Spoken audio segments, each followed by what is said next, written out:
Is my mic hooked up? Okay.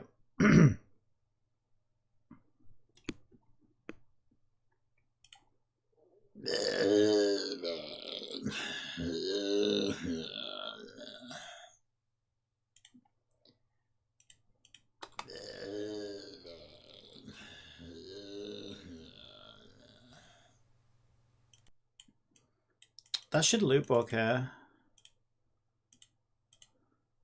This is my zombie idle noise.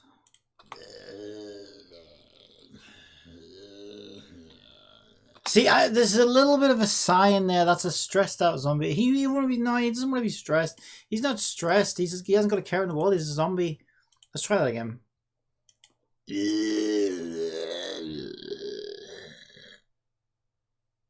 Just loop that.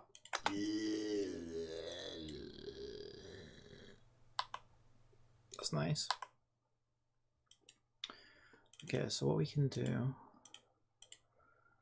center that wave, give it a little bit of a fade in. Just give it a little bit of noise there. Give it a little bit of a bell curve. All right, let's loop that.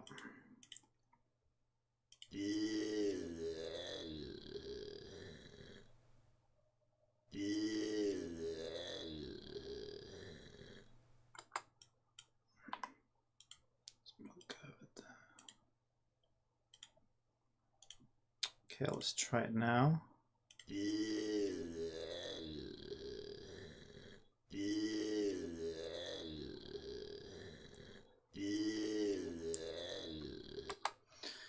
The problem, I need a good sound solution to this. I don't want them all to be playing the noise at the same time. Do you ever play Genshin Impact and you hear like, even Genshin makes this mistake. You play Genshin Impact and you'll hear like, you know, say hello to my hammer. But you hear like them all play at the same time and it's like, say hello to my hammer. And it's like, okay, they're all saying it at the same time, but not quite at the same time. And it's really loud and it's really echoing. It's just weird. Well, that's what would happen by default if you just get an audio clip like this to play. So we're going to come up with a solution to this.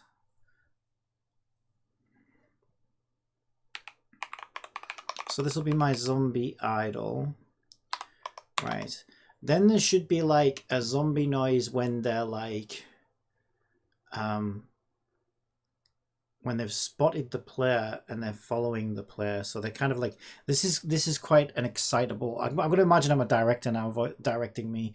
Okay, yes, Troy Baker. What we need from you is you're a very excitable zombie. Okay, you haven't eaten in a while. By the way, I think that's also why I was extra moody earlier. You know, I think I was hungry. I've had some food now and I'm feeling very chill. I was very, very hungry. Anyway, so what we want from you, Troy, is we want a very excitable zombie. You haven't eaten for a while. Suddenly you spot a meal walking in the distance and action. All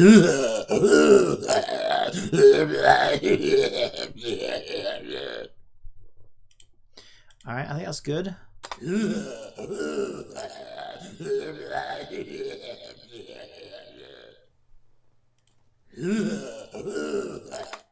That's pretty good. I think that's pretty good. Okay. Let's center it first.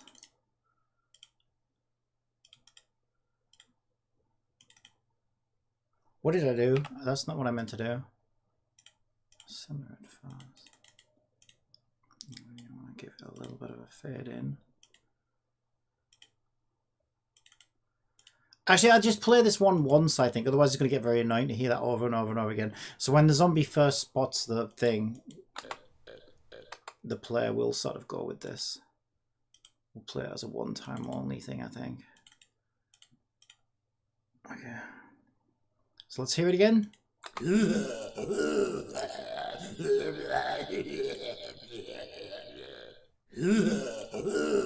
That is... If I don't get nominated for Performance of the Year, for Game of the Year, well, next year by now, probably, because You know, we've got to let people give people chance to actually experience the performance. But yeah, if I'm not on that nomination panel, or whatever you call it, nominees list next year for best performance, then I don't know what to say. Okay, so this one is like zombie. Let's call it Zombie Excite. Does anyone remember that? Remember there used to be a website called Excite? I'm sure that was a thing, wasn't it? Excite website. Didn't that used to be a... Yeah, I remember this. Yeah, there was Excite. I remember this. I used to go on here. I remember this.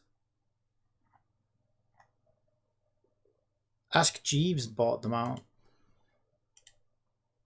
All right, and then there's another one where there's 2 more sound effects we need for the zombies. There's one where the zombie dies. Okay, Troy, what we need from you is the zombie's just been hit with a giant snowball. It hurts immensely, like you've never felt pain like it, and you actually die as a result of this. Okay, and action.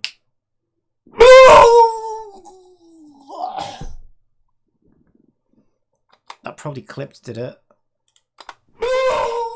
Oh, sounded like a dog.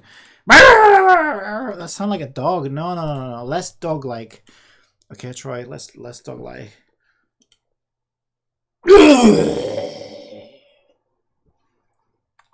Alright, let's see what that was like.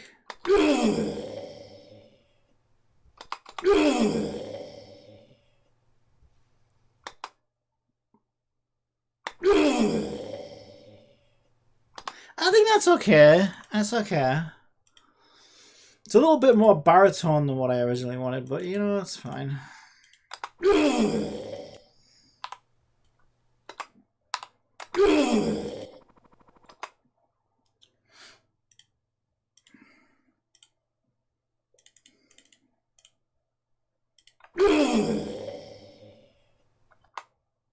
Yeah. We can do this. This works. Why are we still on loop? I don't know. Just envelope that one. Right, let's hear it again. Actually, it wants to like start like immediately. It wants to be like a fast impact.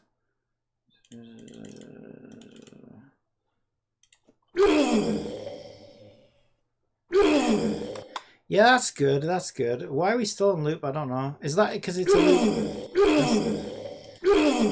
No, it's kind of weird, right? Because loop is a separate button, so I don't know why it's looping when I just press play normally now. That's kind of weird. Anyway, whatever. Zombie death, I guess, this one. And we need one more from the zombies.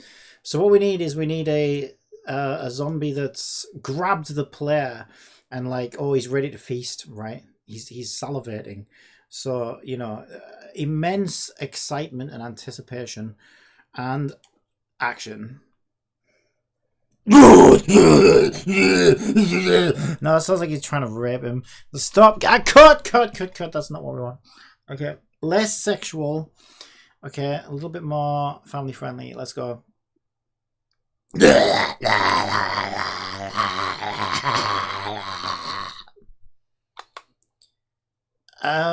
I don't know why I make the faces. It helps me get in the role, okay? Don't question the face. The face is all part of the performance, okay?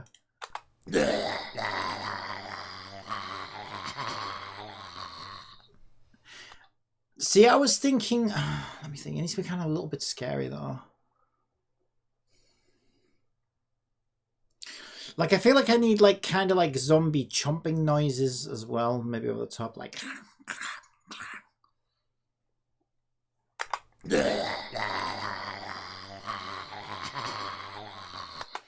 Yeah, nah, it's not. That's not doing it for me at all. Let me try something a bit more sinister. Let me just channel my zombie energy.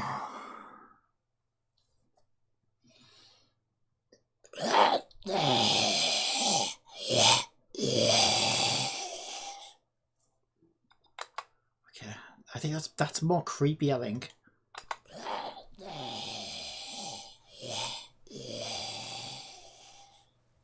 Maybe we need to layer different sounds. Like, that's nice. That's nice as like a little foundation, but I feel like then we need a bit more zombiness to it, you know? It's like, that's a little bit like zombies on a lunch break kind of thing, you know? We need a bit more like zombies working overtime. You know what I'm saying? You know, we need a bit of zombie doing some extra time, putting the effort in. The dedicated zombie, you know? Yeah, this zombie's just skiving. Like, he's not really that into it. I can't expect the player to be that into it if the zombie's not. Do you see what I'm saying? Yeah, it's not doing it for me.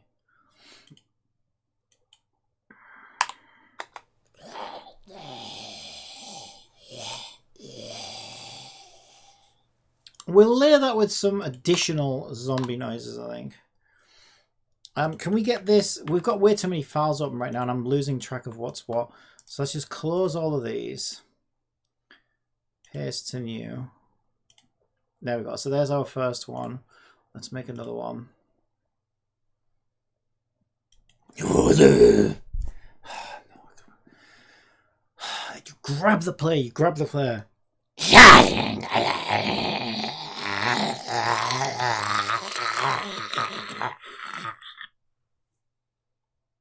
Oh, that was good. That was good. Oh, I like that one. Oh, it's so nasty. He's a nasty zombie. Oh, you nasty zombie. It does clip a bit, though. I'm wondering if I need to do that again. It's not too bad. It doesn't clip too much. That's a nasty zombie. I like that.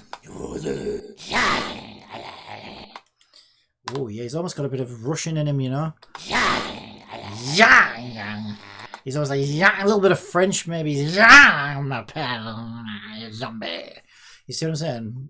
I think you know what I mean. Oh, he's definitely got a bit of... Oh, he's got a nasty French side to him. Oh, yeah, baby. Oh, that is totally doing it for me. Oh, I might need to end the stream soon, actually. That works so well. All right, let's get that, and we will layer that on top of this one and see what they sound like combined. Yeah, that one's just like zombies, like just rummaging through the garbage looking for some beans. All right, let's see what this one's like.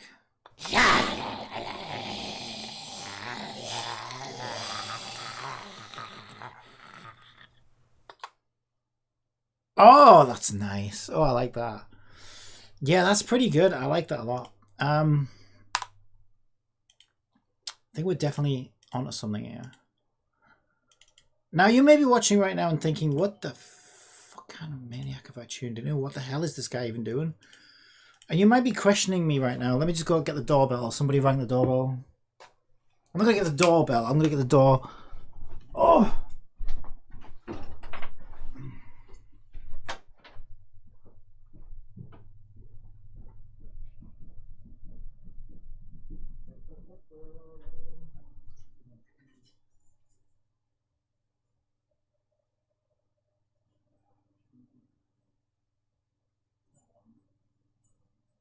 Sorry, bud.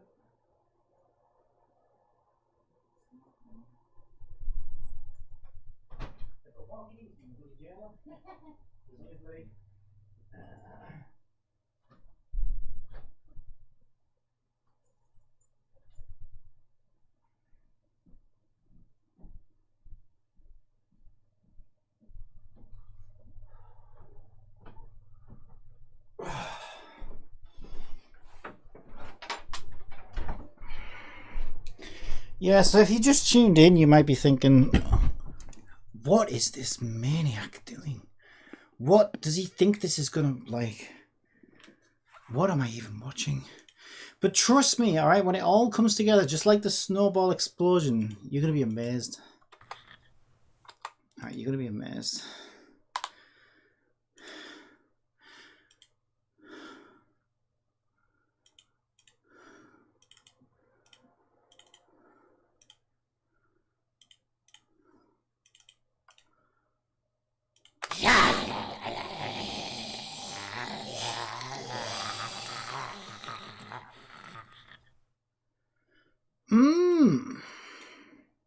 Okay, so this one is zombie grab.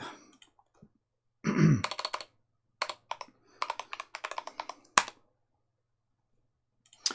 right, so all of those should be imported in here. We need to add a new zombie as well. Things are going to get pretty hairy in here. Okay, so we're happy with the Snowball. Zombie, zombie. Where are you? Where are you, Mr. Zombie Doo? Do do do. Zombie goo. We love you, Mr. Zombie Doo. So I'm going to add an audio component to the zombies. Now, this one's a little bit more complicated because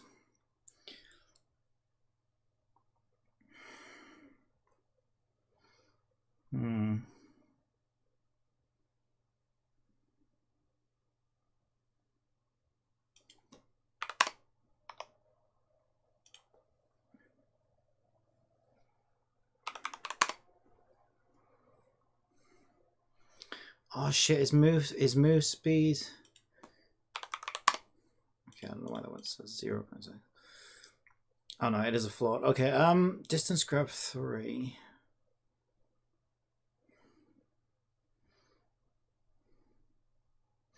Yeah, we do have a zombie 1 script. So what I'm going to do is I'm going to make a list of sound effects now. So this is how we're going to do this. So what we're going to do is we're going to add system collections generic to our namespaces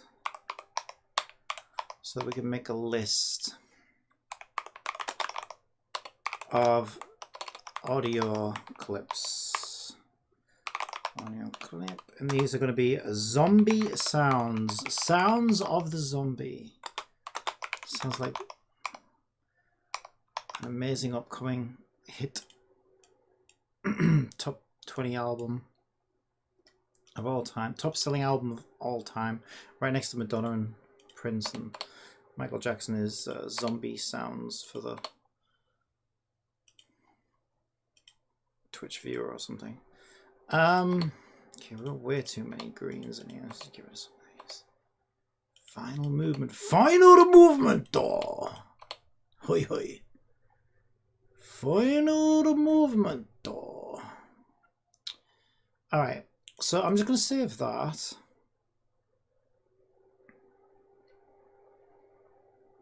And we're going to assign each... Hello, Pika. We're going to assign each zombie a list of zombie sounds. Now, let me just remind myself, what did we add? So if I go into a Snowball's chance, we go to Assets and Sound. Our most recent additions are all from the Zombie collection. And we have 4 hit singles here. Zombie Grab, Zombie Death, Zombie Excite, Zombie Idle. So there are 4. So let's put those in order of aggression, maybe. In order of, I don't know, chronological. Let's do them in chronological order. So if I go into sound, the first thing is the zombie idle, right? The zombie will be idle at the beginning. And then the next thing the zombie needs to do is get excited when he sees the player. So excite will be track number 2. And track number 3 would be zombie grab, where he grabs the player. And finally, track number 4 on this hit single will be the great death of the amazing zombie.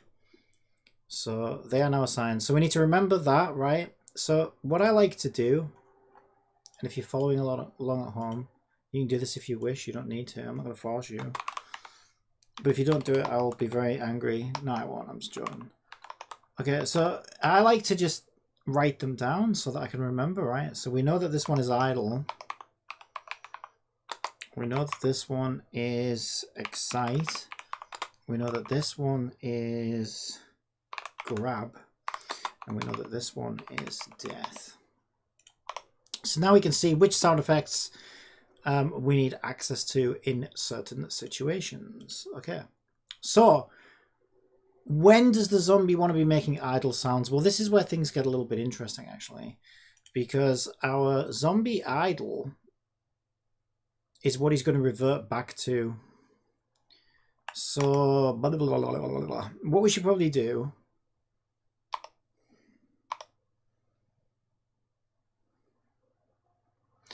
Right, here's what we're going to do. We're going to do a public function, and we're going to call it zombie sound, and we're going to take a,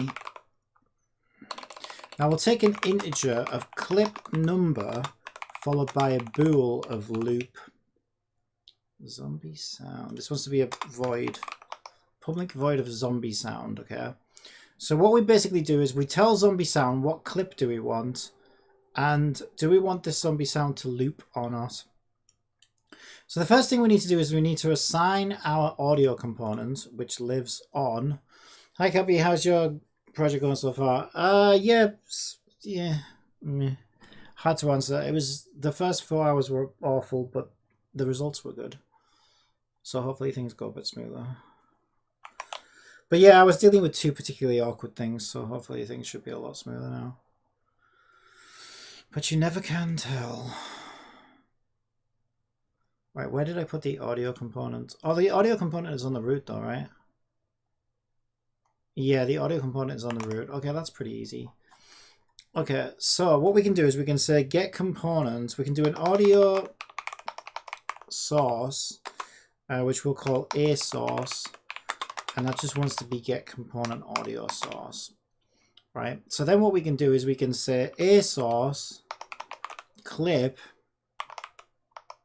equals zombie sounds using integer clip number, and then a source loop equals loop. So that's either going to be true or false, and then we can say a source play. All right. Now, just in case as well, what we'll do is we'll stop any previous sound that may have been playing as well. So we'll just call the stop function on the beginning. So what we can do now is when this instantiates, we can go ahead and tell it to play the zombie idle, right? Now, actually, we've got a state machine. Yeah, let's take a look at our states. So our states are 0 is idle, 1 is follow, which is that sound there. 2 is grab. Oh, look at that. And 3 is die. It just so happens, almost as if I did it on purpose. I kind of did, but I kind of didn't remember what order they were in. But yeah, basically our states, basically we have a sound for each state and the state numbers and names match. So that makes things very easy for us now.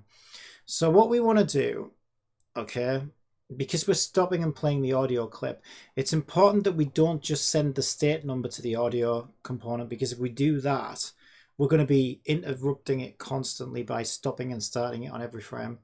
So what we need to do is we need to identify when a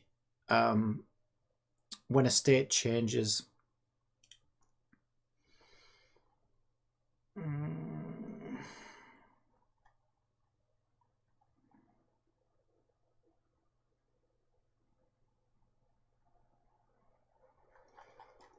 I'm actually going to do one better than that. What I'm going to do is I'm going to declare a private integer, and I'm going to call it audio state. All right, and then when we go into this audio function, we're going to set our audio state to the clip number, because it's essentially the same thing, right? So audio state equals clip number.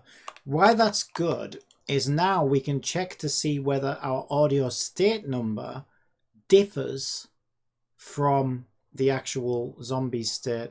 So in update, all we have to do in update is say if audio state is not state, then zombie sound send the state to the audio player.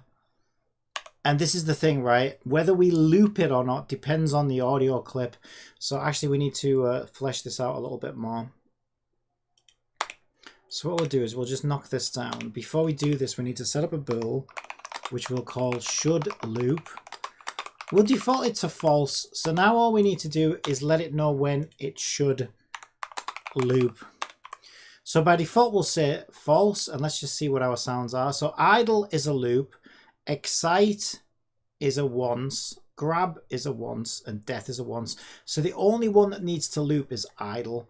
So we can say if state absolute equals 0, then should loop equals true.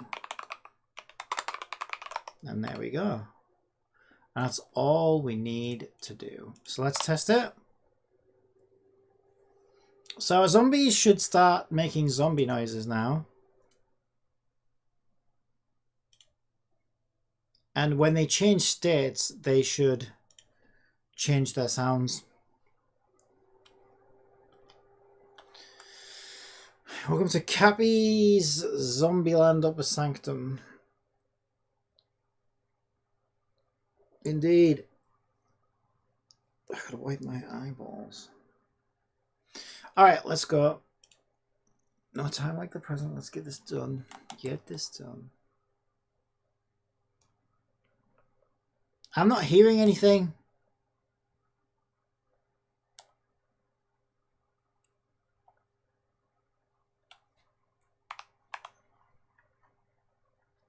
Right, our zombies did not receive an audio clip.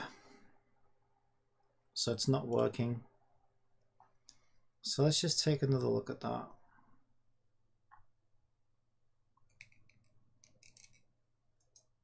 Okay, I know why. It's because our default state is 0 and our audio state is defaulted to 0. So if we just change audio state to -1 at the start, then it will get set to 0 by the state machine identifier. Yeah, so basically it's because it's already 0.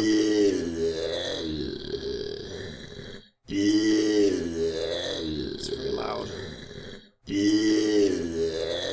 Oh, so isn't it supposed to have positional?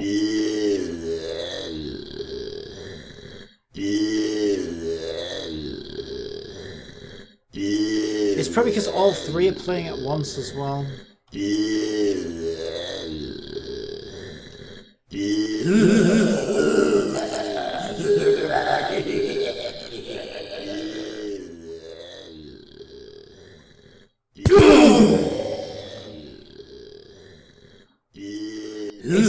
It's very loud.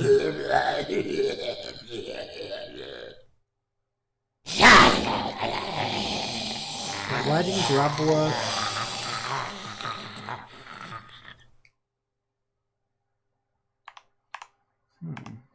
Why didn't the grab mechanic work? Oh, I know why, because our zombie tracker's not turned on. That's why. Yeah, that'll work in the actual game. It's because our zombie tracker's not turned on.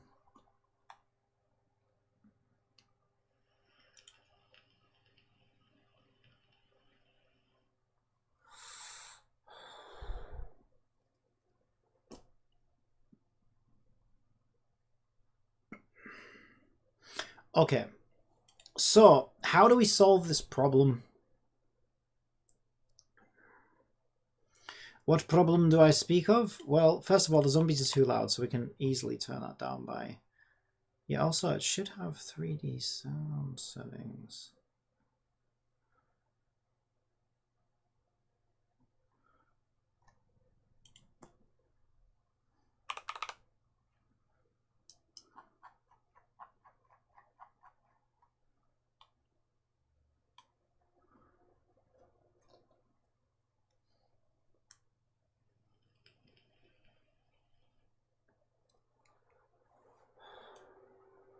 Spread.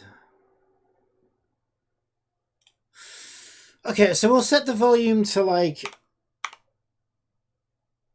Let's do like 50% for now. Okay, so here's what we do, right? Basically, each zombie should be assigned a random speed assignment, because you can see here, I think there's a way to change. Yeah, pitch, there you go, pitch. Does pitch affect speed or not? Let me just ask Jibbity.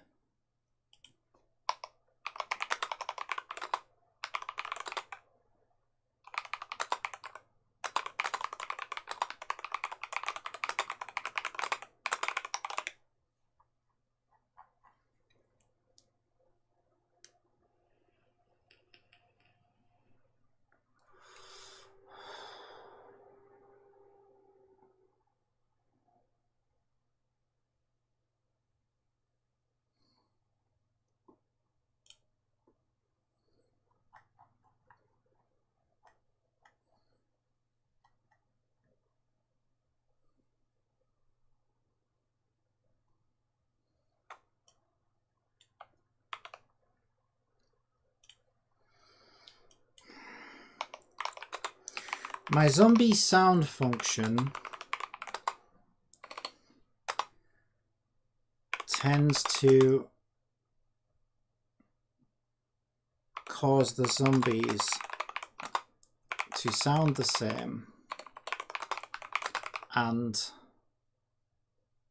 my zombie sound function tends to cause the zombies to sound the same and stack their sounds on top of each other.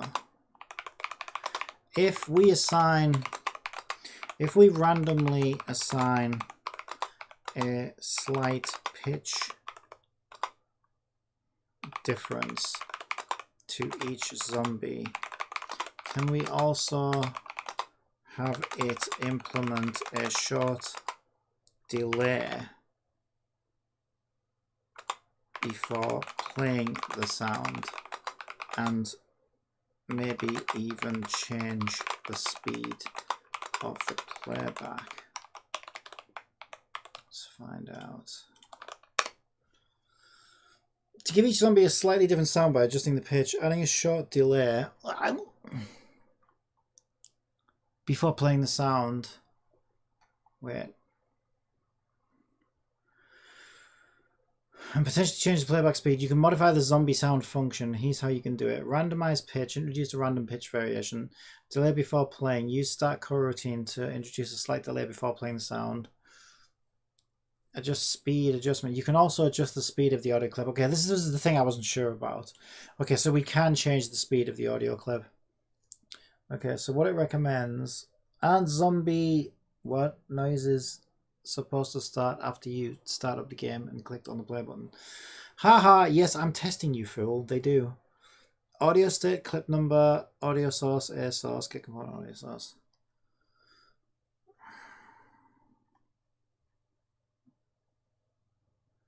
To the zombie sound function.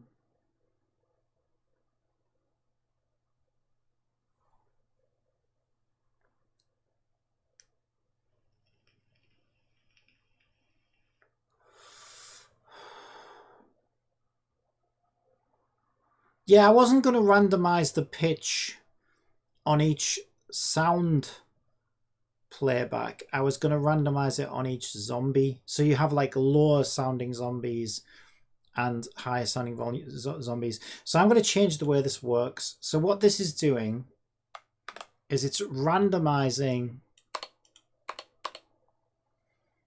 the pitch on each playthrough, but instead what I'm going to do is I'm going to say a source pitch equals, and we're going to grab this code here and we're going to replace it with zombie pitch. So what we'll do is we'll declare a private float at the top and we'll call it zombie pitch. And then on enable, we will assign zombie pitch the random pitch between 0, it's saying 0.9. I'm going to do 0.8 to 1.2 to make it a little bit more varied. And we can change that and tweak it if we want to. Okay, let's see how that works. Okay. See if that sounds any better.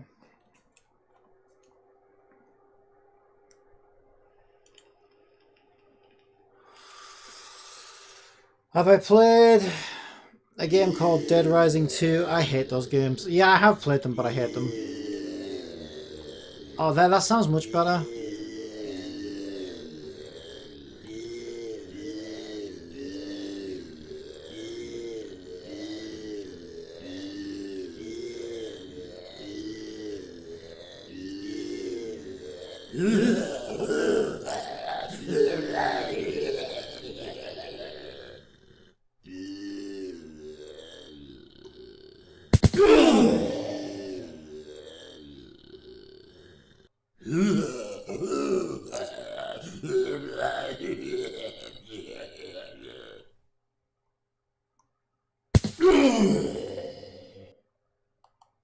Nice. Okay, I think that's okay. Yeah, I think that's pretty good. We got like a little bit of a variation in the sound and stuff, so they sound slightly less uniform. I think because there's going to be so many of these playing all at once, I think I need to go lower than 0.5 on the volume. Set that to 0.3 for now.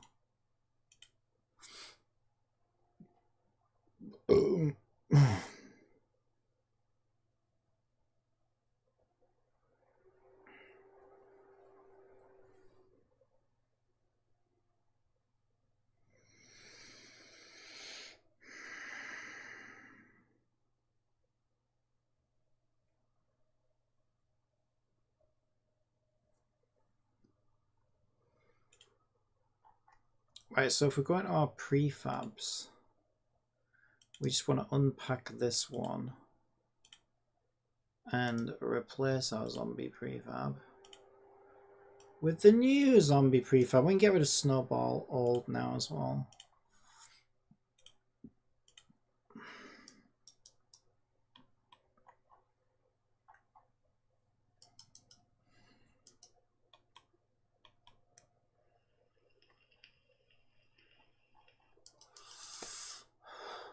Right, we also want to introduce a purple zombie. Right, so what we'll do, we'll duplicate our little zombie friend here.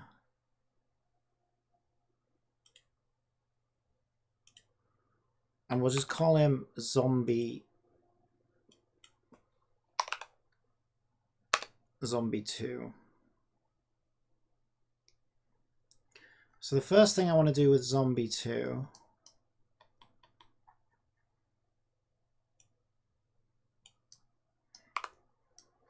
is I want to make him look a little bit different from the other zombies.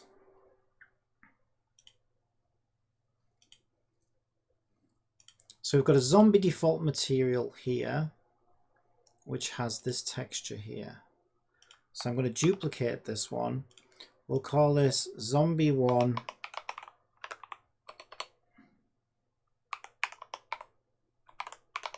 texture, and we'll call this one Zombie 2 texture. None of that went in. I don't know why.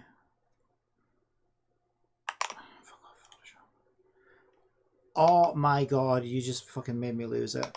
Oh, you fucking little bitch. I swear to god. What is happening to my mouse? Now my Bluetooth's been behaving like fucking arsehole lately. Right.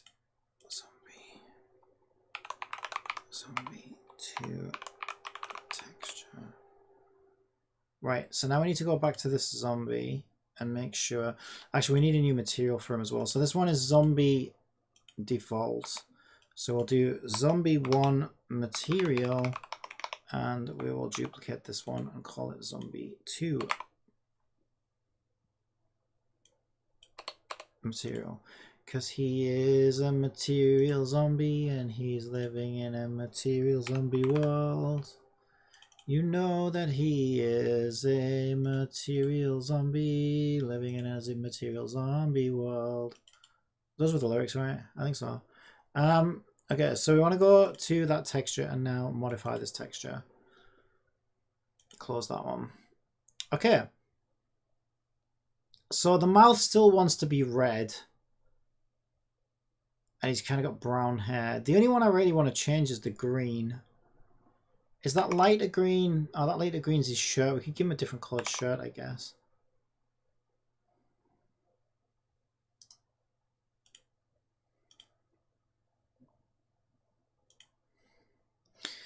Okay, so what we can do is we can isolate various parts of this, right? So this appears to be his flesh. And this is the one that we want to change mainly. So I want a purple zombie. Oh, we could make him a slightly different shade of green, I guess. I was originally going to make him purple. He used to look like a sickly purple, doesn't he?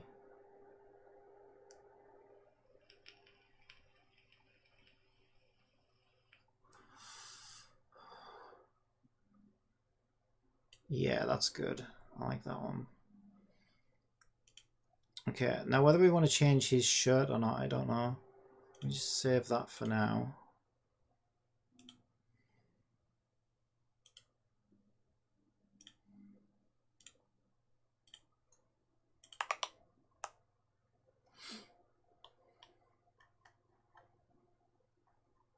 Yeah, I might change his shirt as well. Give him a black shirt or something.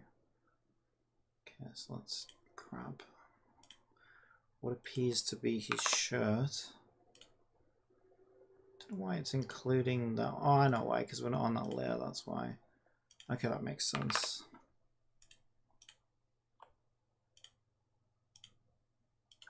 So everything that looks like shirt. Don't want him getting shirty with me. Aha! Aha! Oh! Alright. Layer by copy.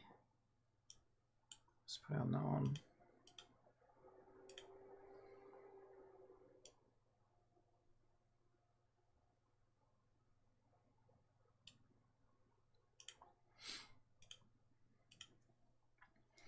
What zombie game did I find the best? Probably The Last of Us. The Walking Dead, the first season was good as well. Yeah, that looks good. Okay, so this zombie's gonna... He looks different because he's gonna behave differently. Maybe we should change his hair as well, make him blonde. Or dark haired. So this is his hair, right? I'll let you pick, Pika. What do you reckon? Black hair or blonde hair? You have a choice between... Or grey hair. Black hair, blonde hair, or grey hair?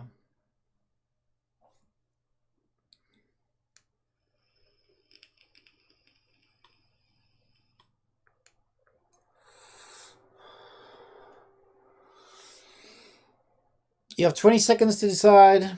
20, 19, 18, 17, 16, 15, 14, 13, 12, 11, 10, 9, 8, 7, 6, 5, 4, 3, 2, 1. Time's up. You're too slow. I'll make him grey haired.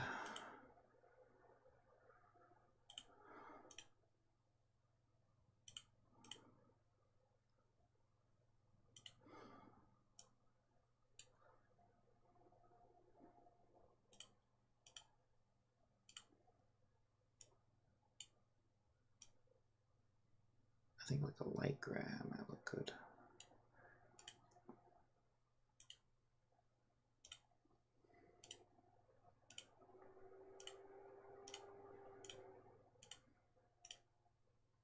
Oh yeah, he looks good.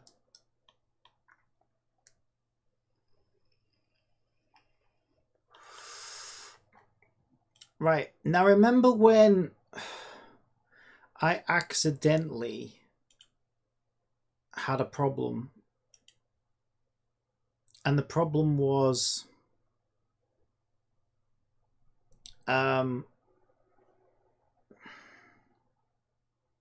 the zombies were kind of like running away from me.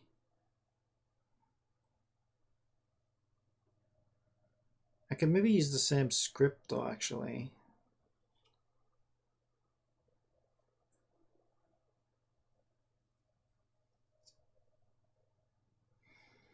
It'd be funny to see blonde zombies around. Why would it be funny? You get blonde zombies. There's got to be tons of blonde zombies out there. Well, not out there in the real world, but I mean like out there in culture and entertainment. I don't actually believe in zombies. Right, okay. Oh,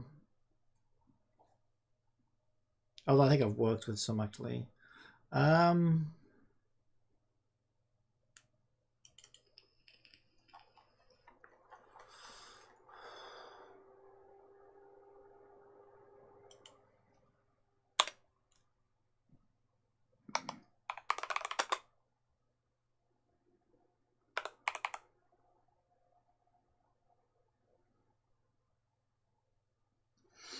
Well, I'll tell you what, in case we want to do more types,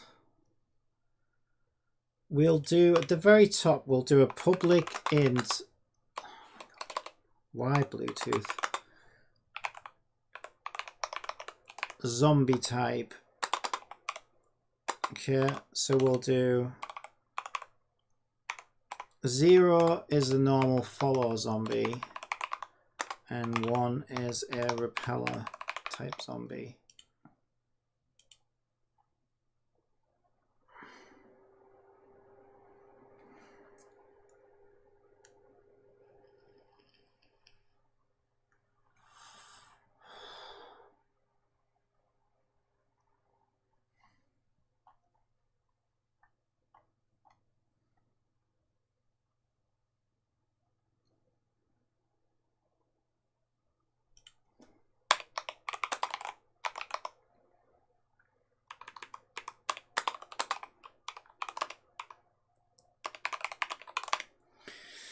Okay, so we're going to do, if zombie type is 0, we're going to follow the player. Else, we're going to run away.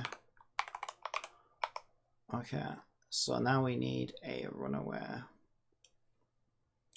Run away, run away, run away, run away, little zombie. You'd better run for your life. All right, so what we're going to do is we're going to ask Jupiter to give us a runaway. I've added a second zombie type which should run away instead of follow the player. And we can show that.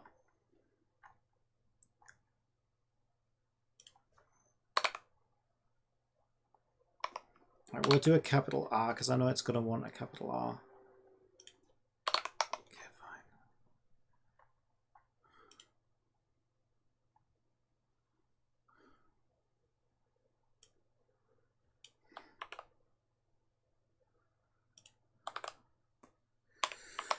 Can you help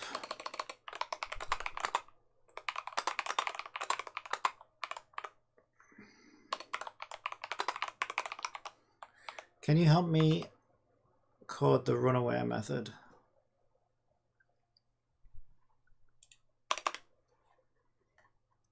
And then we'll give it the follow.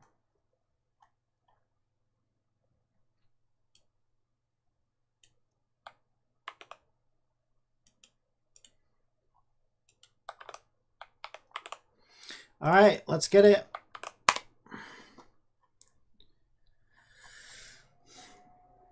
Oh my God, somebody's at the door again. Just give me a second. Oh, everybody comes to the door when they go out, so I have to go and get it.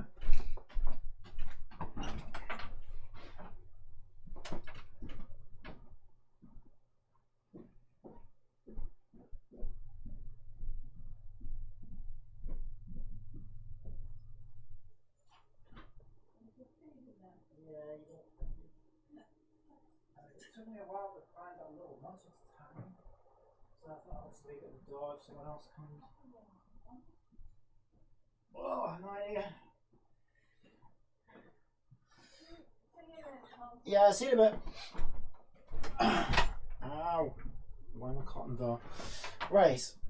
Where were we? Sorry about that. Okay, when the zombie's type is set to 1, it will calculate the direction away from the player. It will include avoidance from other zombies to prevent merging. It will move in that direction. Right, so we have a runaway. Run away, run away, run away, little zombie. Run away, little zombie boy, oh run away. Why don't you run away? Now I could make different, I think it would be funny actually. Should we do different sound effects for this zombie? Because he's a scaredy cat, right?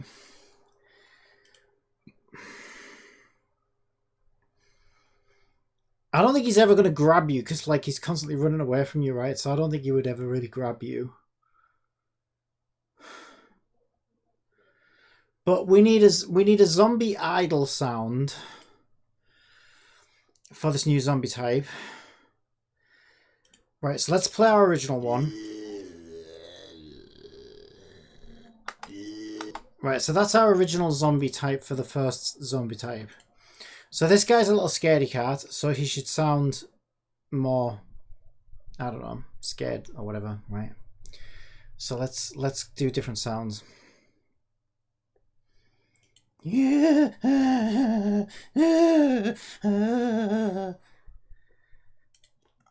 Okay, it's Mr. Paranoid Zombie.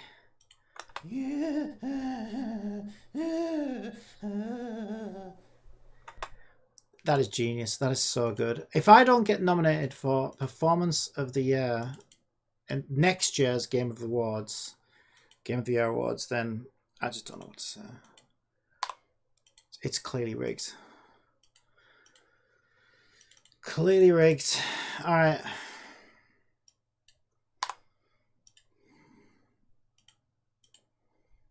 Right, so this one loops, so let's just make sure it loops well and it sounds like it looped. It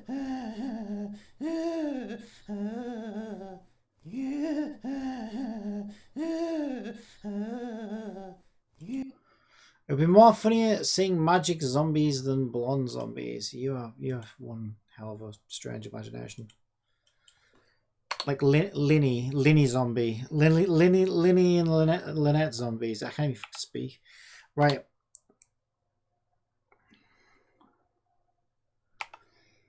I'm just going to call it Scaredy. Scaredy Idol. He's like a scaredy zombie.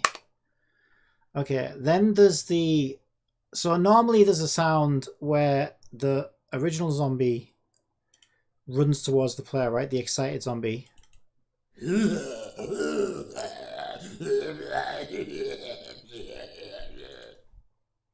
Okay, but this zombie's a scaredy cat and he's running away from you.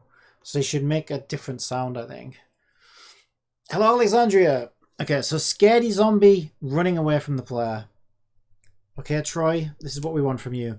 You're a zombie, you've had a rough day, you know, everything's just grim and it's cold and it's snowing and now the player's running after you and you don't know what's happening, so action.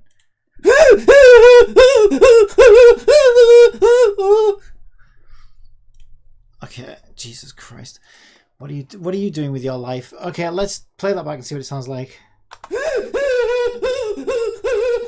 That's actually kind of hilarious, but it's clipping too much, so I kind of need to do it again.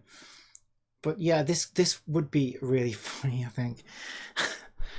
You would be more likely to get an award at the Game Awards if millions of people have played and heard of your game. Well, get the message out there, Pika. What are you doing in here? Get on it. Anyway, you never know. Once it's on Unity Player. I mean, yeah, because like the grand total of nobody's played my other games.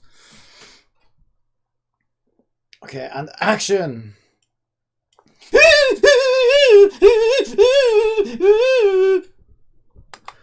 Okay.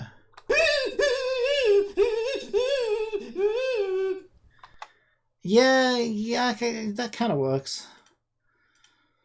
Okay. This is exhausting. You know what? I actually...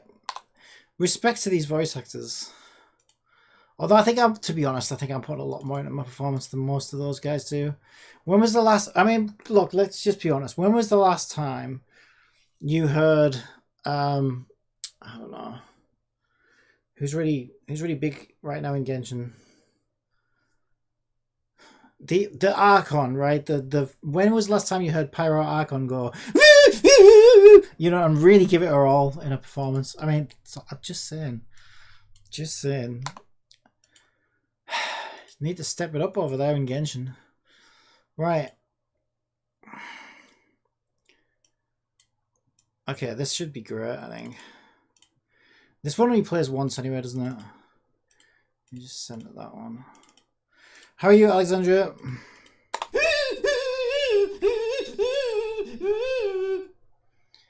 Okay, beautiful.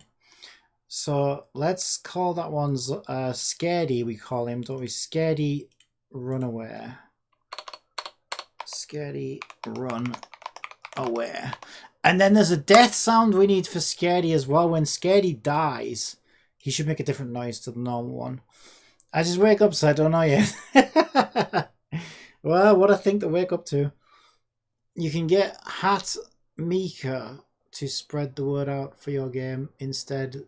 Plus Pyro Archon. Who the hell is Hat Mika? What? Right, so when Scaredy Zombie dies...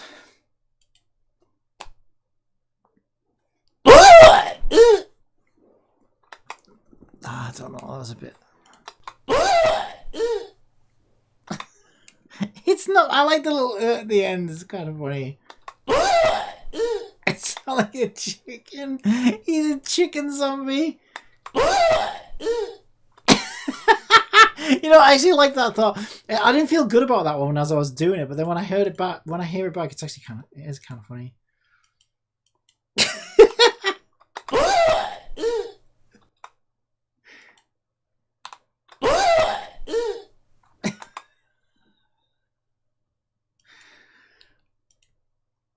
Okay.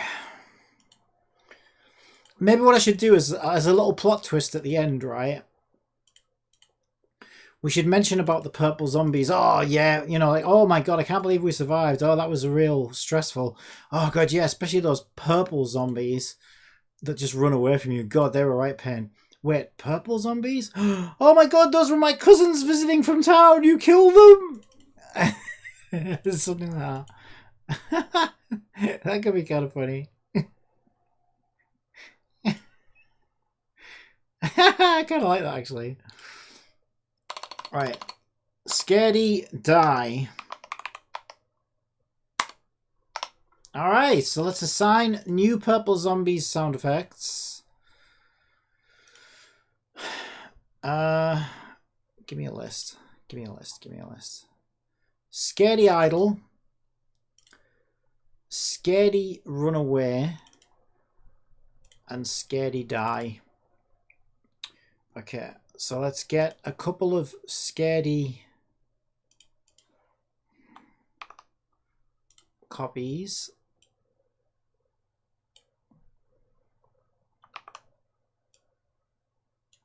There we go. Now let's see how these feel.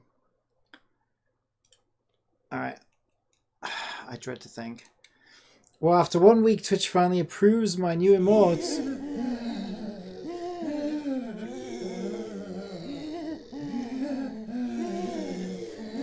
Welcome to Play Compile ASMR. It's okay, little zombie. Come closer, little zombie.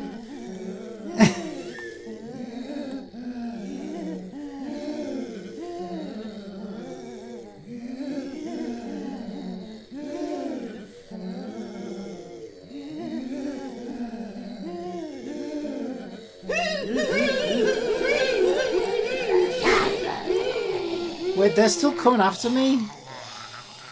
Did I forget to set them as zombie type 1? Hang on.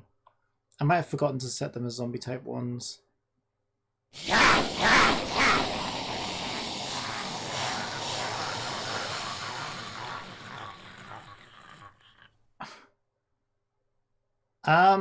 Yes, I forgot to set them as type 1s. Okay, that's why it's not working.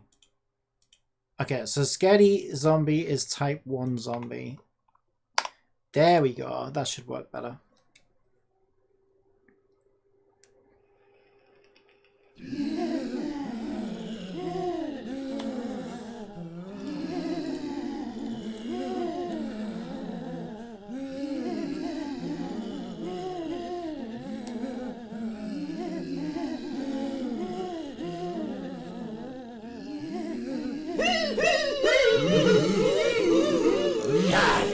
He's still coming after me.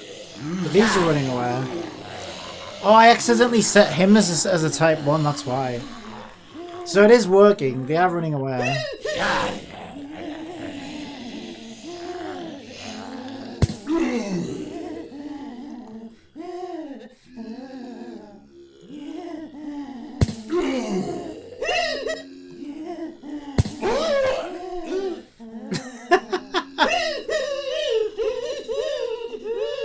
I can't go there. I need to get rid of that invisible wall. It's really annoying.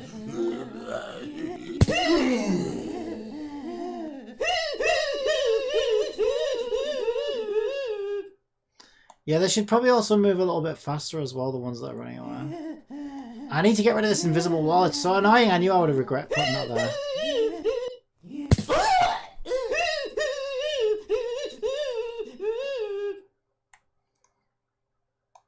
God damn it, I can't get him now. Ah, he's not supposed to be able to walk through the gate. Oh, this fucking invisible wall. I swear to God, I'm actually... Right, this is horrendous. Get rid of this invisible wall. It's the worst thing I ever did.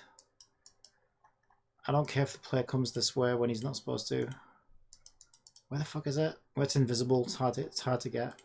That's it. I can't get it now. I can never click it. It's too invisible. I can't get it. Shit, where the hell was that? Oh my God, I literally can't get my invisible wall.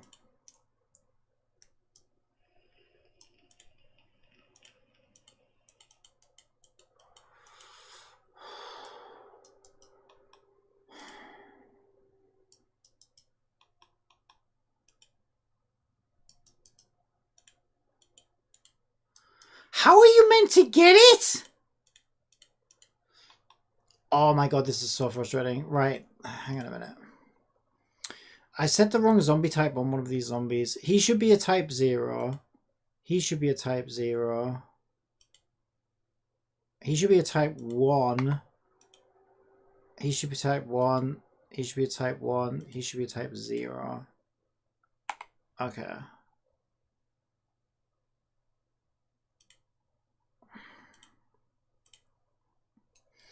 Type 1s need to move away a little bit faster.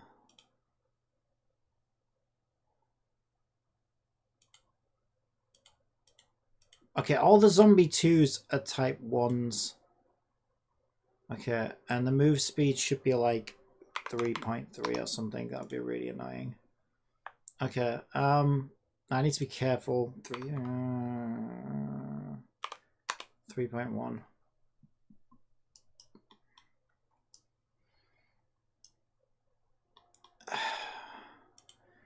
Boundary walls, it might be under... No, you don't understand. Everything in here I've made. It's whatever I called it. It'll just be called cube. Because I haven't had time to rename anything. Right, there it is. I found it. Get out of here. Right, there we go.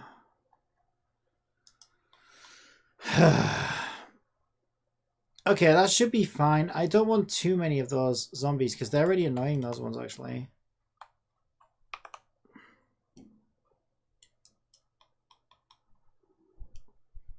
So, I'll put like 3 zombies. Well, I kind of put like 3 here. 3 here. 3 here. Put some over there. I had this weird way of doing it, didn't I? I was like, I put them there. Just kind of like stagger them a bit. Just make like a brick wall shape. And then I want some over here facing up. Yeah, why won't that rotate them as a group?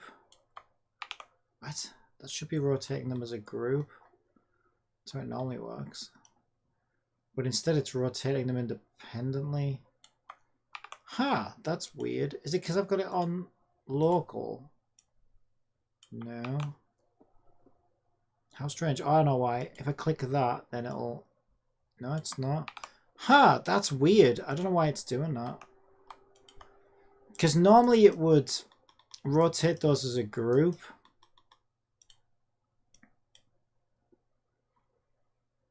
Zombie 24, Zombie 25, and Zombie 26. Eh? Why is it doing that? That's so weird. That's also kind of fucking annoying because now I have to like fucking move them all individually. I wonder why that stopped working.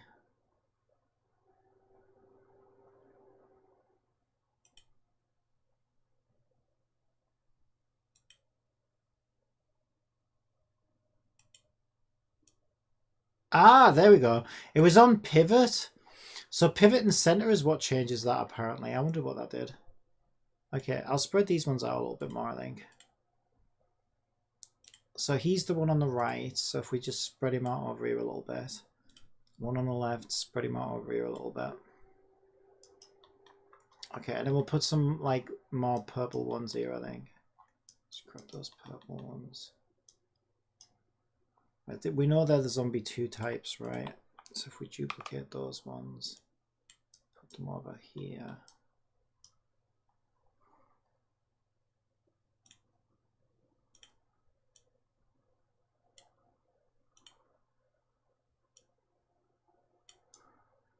All right, we'll see how that feels.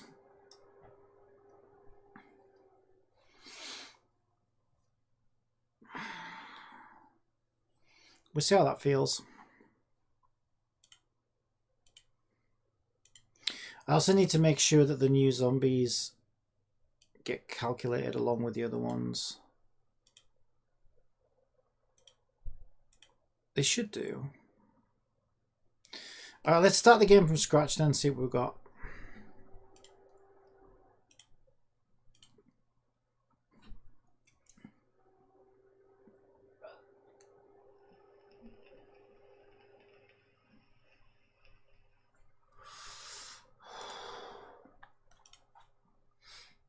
I don't want to play as him. Why would I want to play as the one dude? She's cute. Alright, we'll play as her.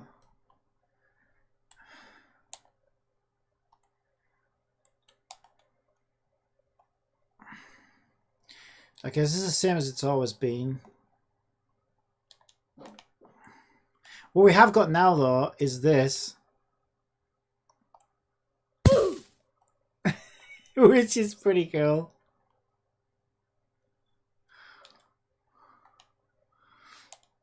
Okay, head to the town square.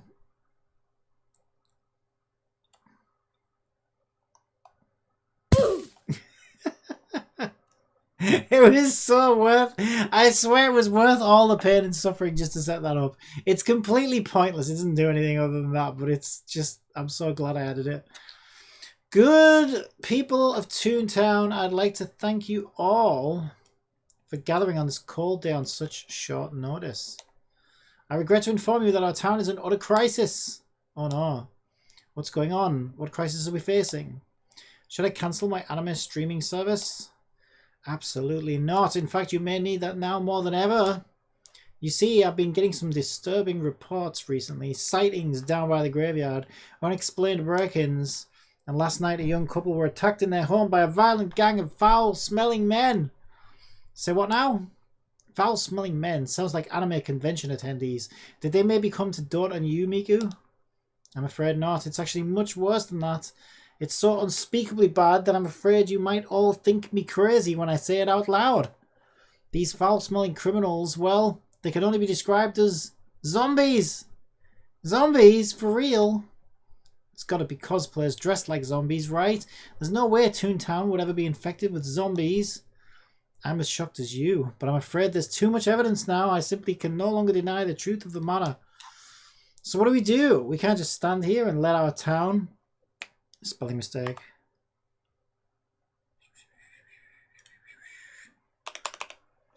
Can't let our town out. Where is that? La, la, la, la, la, la. Town square dialogue. Miku announced 10. All right. Right, we can't, so what do? We can't just stand here and let our town be invaded like this. I agree, that's why I'm sending a team over to the supermarket to stock up on supplies as the first port of call. Another team will go over to the hotel and look into securing it as a safe house so we can avoid any unnecessary fatalities. This is terrible. I heard if they bite you, you turn into one, so this infection could spread in no time at all. It's true, every gamer knows this. Mayor Miku, we can't just hide in fear and let them take over the town. What are we going to do to protect our beautiful homes? That's the thing. I'm going to need a volunteer. One of us should face them head on and try to cull their numbers until we can get a handle on the situation. I know this is asking a lot. Whoever agrees is ultimately putting their life on the line. I'd do it myself, but my Vocaloid contract forbids me from such things. Are you insane? Who the hell's going to give up their life voluntarily? It's complete madness, I tell you. I'll do it. Haruka, are you sure about this? If you fail, you die. We all do. And the entire future of this town is at risk. No pressure. I can handle myself. You guys secure a safe house and gather supplies, while I take these zombie creeps out once and for all. Thank you, Haruka. We all owe you an eternal gratitude for your kindness and bravery. Before you take them on, I need to make sure you're the right person for the job. We'll head over to the shooting range to test your skills. No problemo. You're so brave, Haruka. I'll save you a hot dog and pray you get back safe and sound. I'll save you a hot dog. There's a line. I bet no one else has ever used.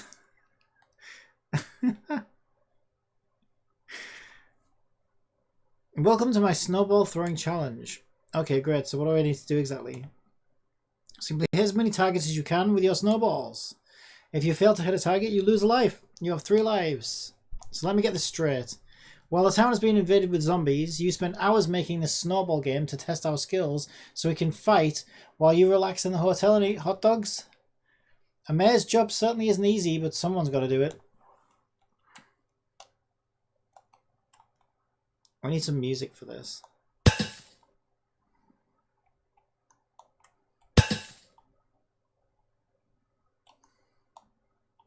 I can't believe I missed.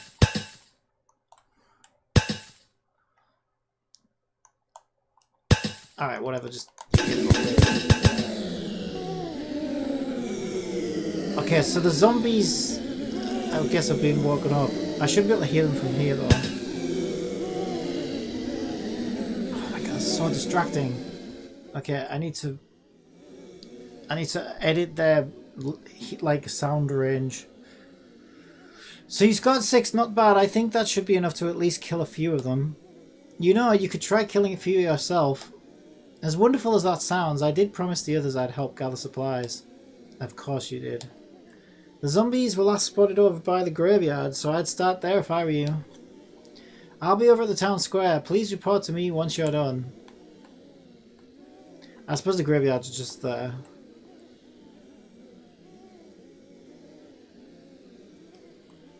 Alright, let's see what this first thing feels like now. I've made lots of changes. 33 zombies remaining. Let's make sure we can get grabbed.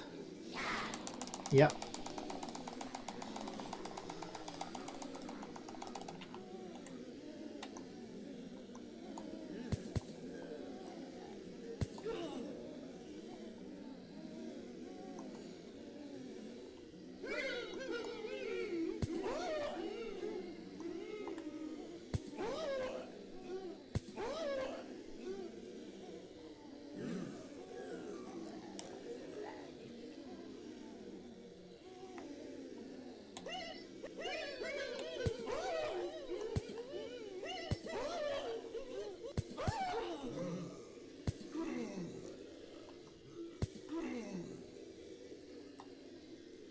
Alright.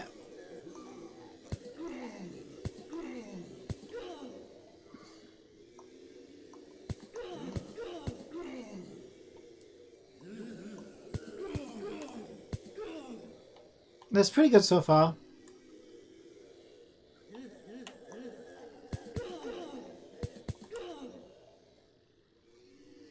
Those snowballs exploding. Gotta make it hard to see. It's pretty cool though. It does look really good.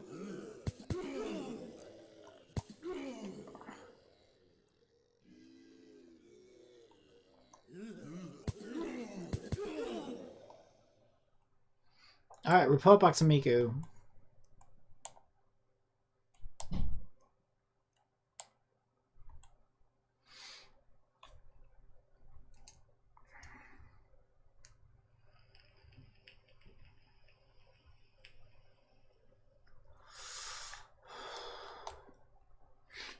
Yeah, this is definitely coming along. I'm feeling pretty good about it overall.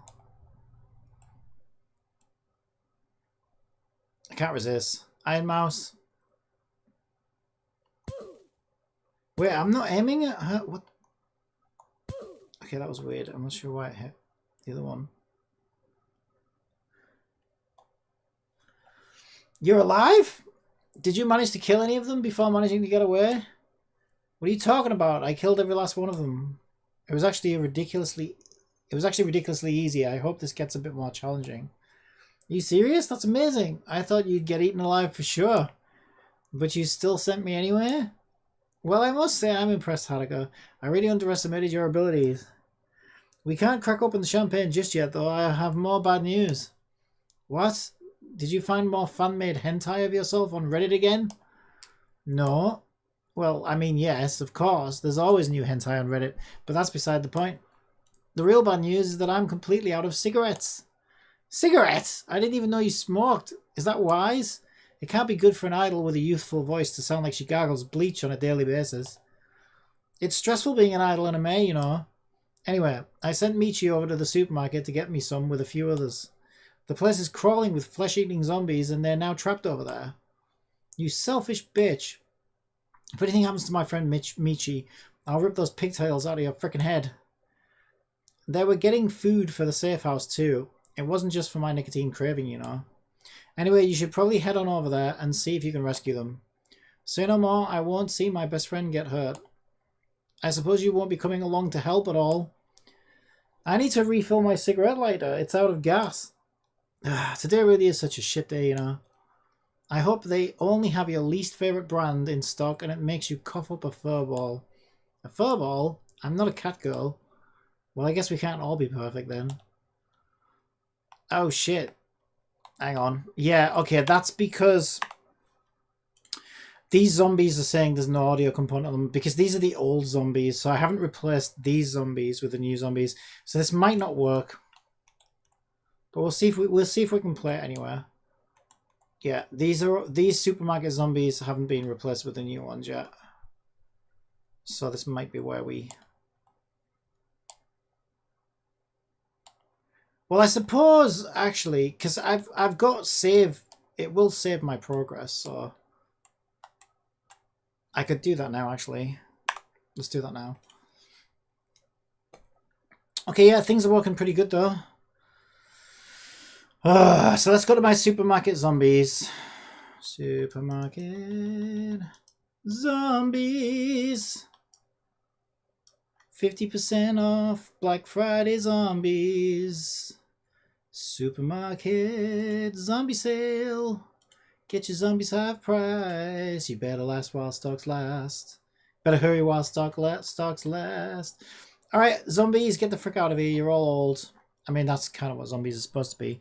But I mean, these are like old. Last gen zombies, these. No one wants these. Alright, let's get the new generation zombies. Where's my graveyard? Zombies. We'll start with one. We'll just duplicate the original one. Drop him.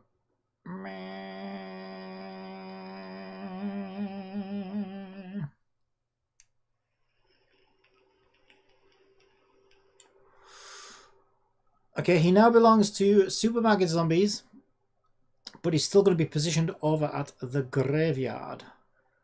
So let's grab this tree position and give him this position so we can see him. Oh my god, so much stuff here. There he is. This game is fucking huge. It's like fucking GTA Zombie. GTA Snowball. Right. Yeah, also though those I do feel like those zombies have too much audio range on them.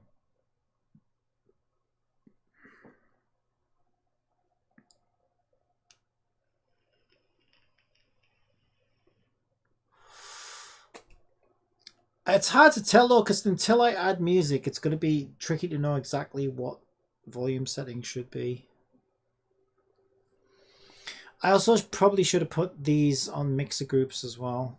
But anyway, I'm not going to worry about that right now. So this is our original green zombie, right? Yeah. So our NPCs are trapped here. So the idea is that these zombies have kind of blocked them in. So we need like a row of them.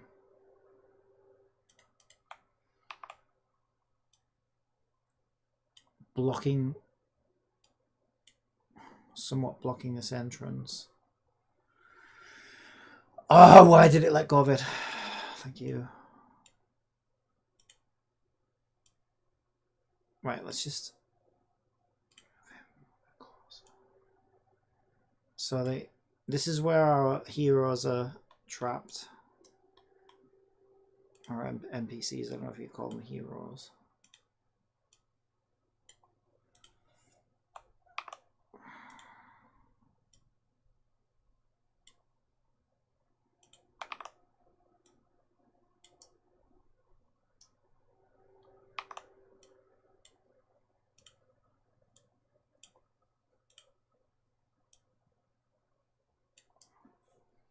Okay, that kind of looks like they're trapped in there now.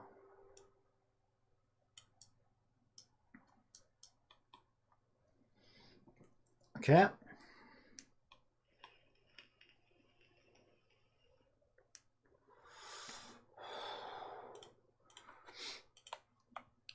And now let's duplicate a bunch of these so we can have lots of zombies to kill at the supermarket. We'll put some over here.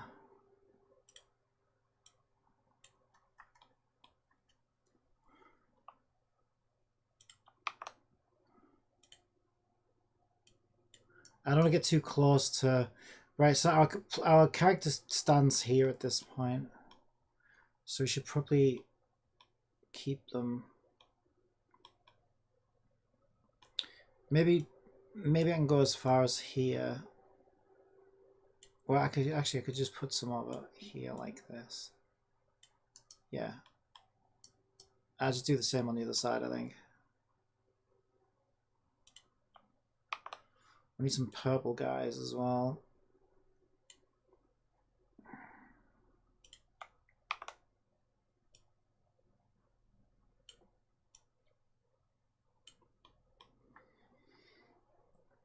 One, two, three, four, five. There's like five. There's 5, 10, 15, 20, 25. So there's 25 there already.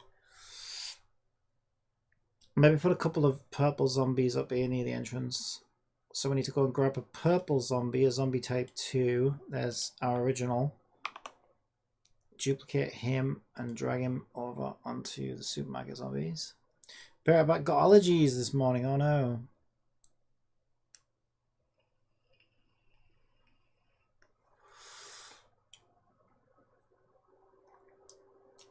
Alright, we've got a purple zombie. Let's just drag him over. Little cowardly sniveling zombie.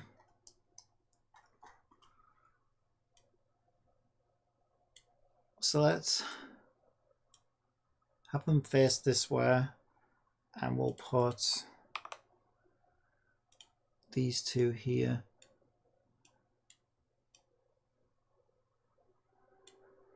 I think. Maybe this one can come over here a little bit. Yeah. Okay, that's fine. I did put some out around the back before, actually. So let's like grab maybe a pack of 5. Pack of 5 zombies. I'll take a pack of 5 zombies, please. 1, 2. These should be the ones in front of the door, right? 1. They're actually not.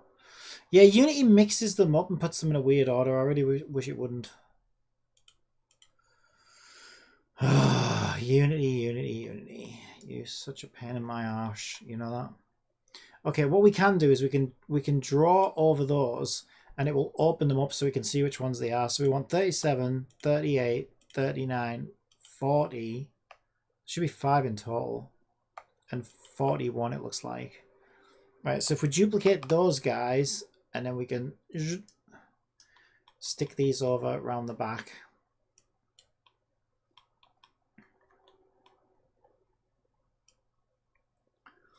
And we'll put them over there.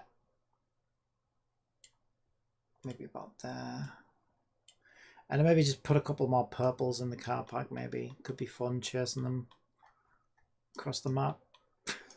I have a feeling they're going to be the most frustrating ones. It's kind of the point, though.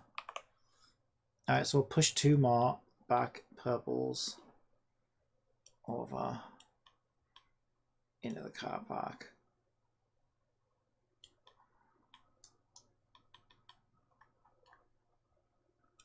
Stick them here. Just put them that way. Alright, that should be fine, I think. Let's test it.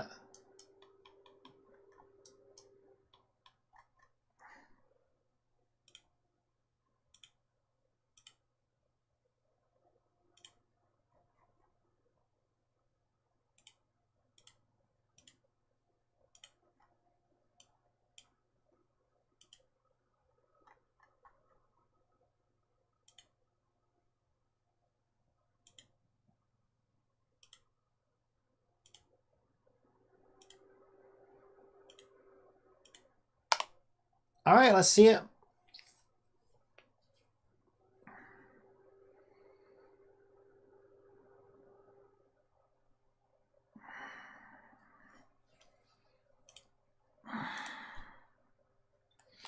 Rescue Michi from the supermarkets. What are you doing here? You're not... I know why that's happened. Yeah, I need to figure that out.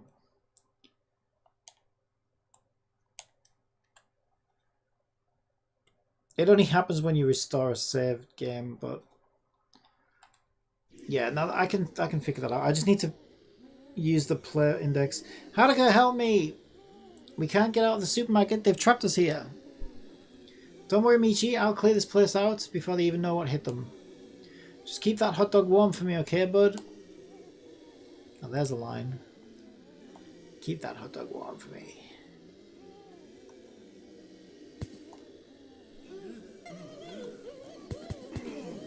Oh, wow. We got a few at once there.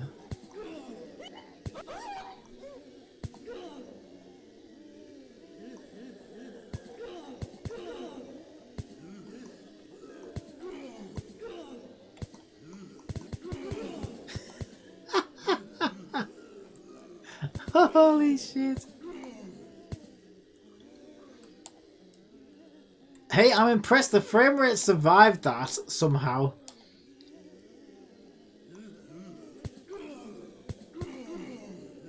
More particle effects than Genshin Impact.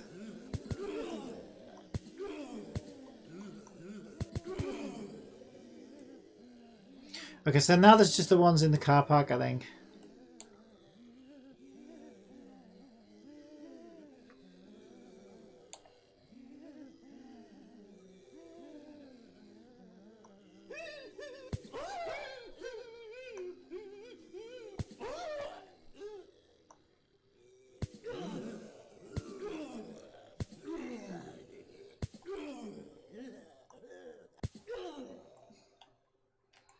Alright, check up on Michi.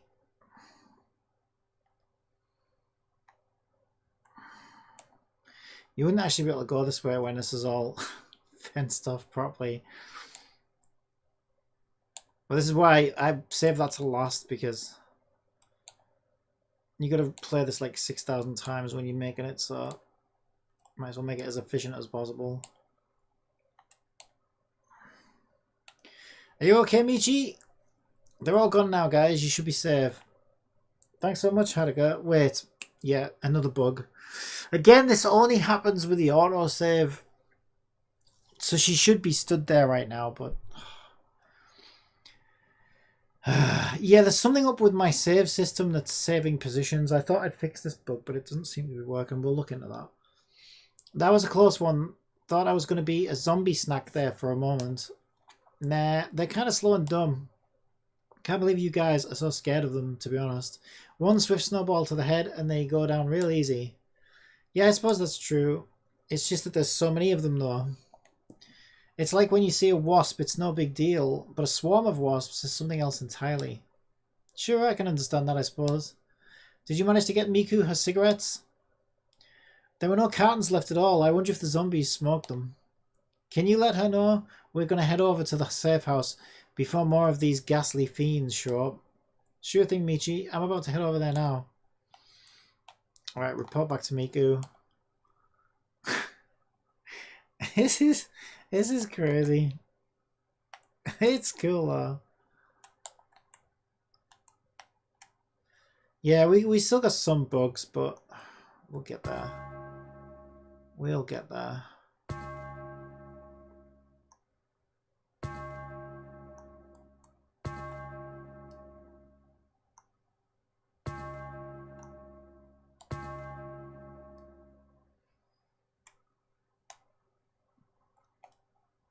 Did you get my cigarettes, Haruka? I'm gasping here.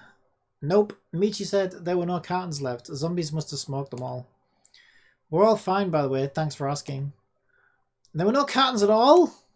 What about tobacco pouches? Were those all empty too? Looks like you're quitting cold turkey today, Miku.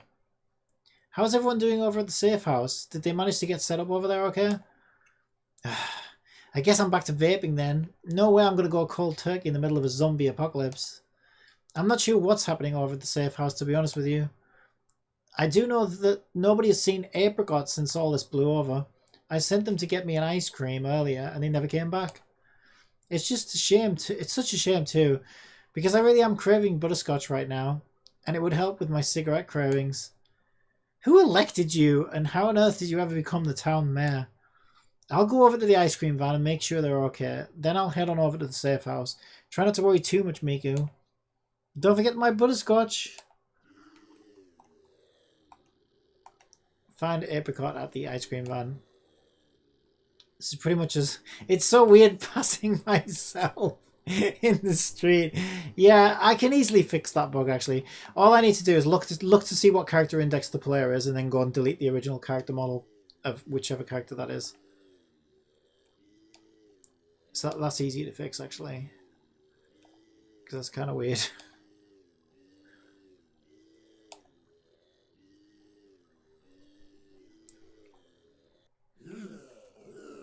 Help! They're trying to eat all my ice cream. Right, the zombies aren't here though, are they? Tell them to go where? So for some reason... Well, it's weird, right? Because I can hear them. So some zombies got activated. Well, where the fuck are they? That's kind of weird.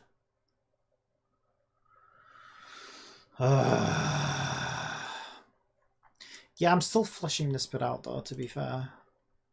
But that was working. Right, there's the zombies. The zombies say they're active. Where the fuck are they? They're inside the ice cream van somehow. And I think they're tiny as well. So I don't know how that happened. Yeah, they're like tiny little zombies. What the fuck? I see one, but it says there's 3. Where are the others? Oh, they're all on top of each other as well. That's kind of weird. Okay, these need to be changed with newer zombies anyway. We can fix that.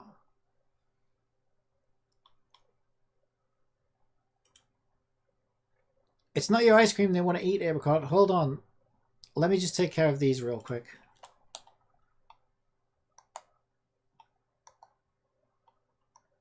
Yeah, that's sending my aim off as well. Something's seriously wrong with those zombies.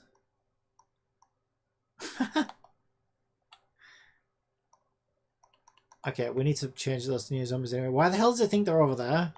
That's kind of weird.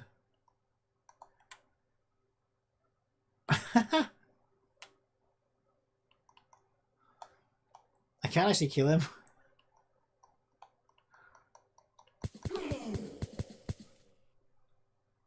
Okay, thank you, Haruka. I was super worried about my gourmet rum and raisin stash. Right, also she's facing the wrong way again.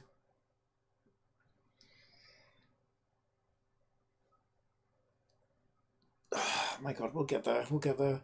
I had no idea zombies liked ice cream that much.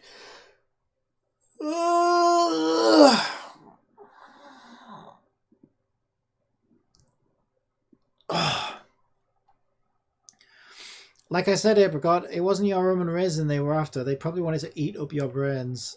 My brains? Are you sure? That would barely count as a little snack. Hey, remember, Apricot, you said that, not me. Head on over to the safe house. Is that actually in the right place? Might be actually. We haven't got this far yet though. What is this? What is this giant cube? Oh, that must be the trigger collider. Okay, and it's visual. Okay, that's what that was. Yeah, this is where I'm up to though. Yeah, like most of it is working, which is fine, I guess.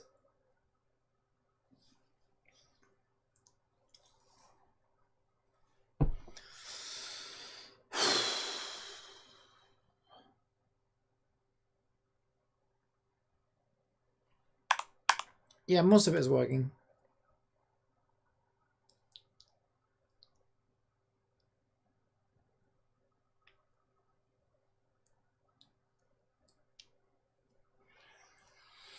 Right, so Ice Cream Man's position marker wants rotating 90 degrees.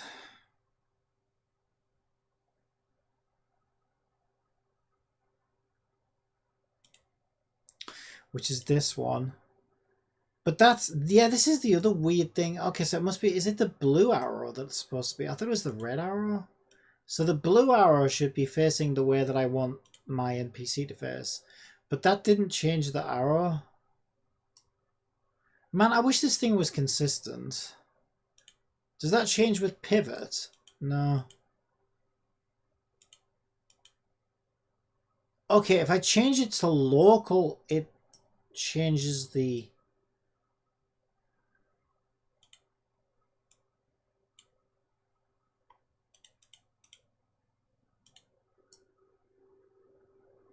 It changes the position of the arrows. And I'm guessing they represent local rotation then.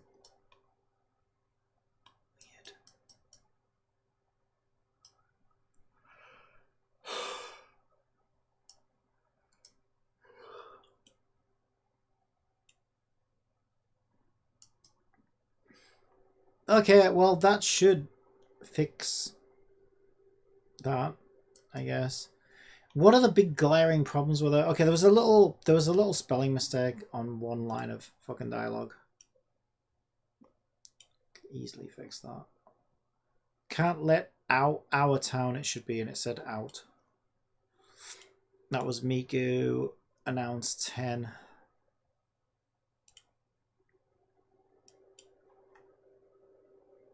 Yeah, we can't let our town. Alright, fixed.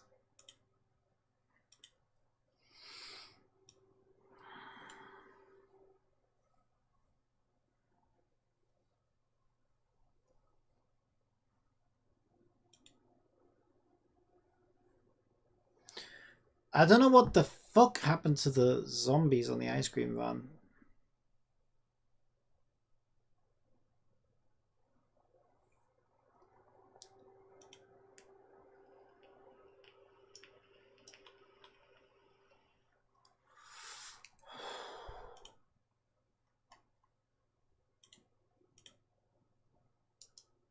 Yeah, whatever happened to them, it happened in the editor as well, which is actually a good thing, because... Okay, there's its absolute 0 point. So if we grab...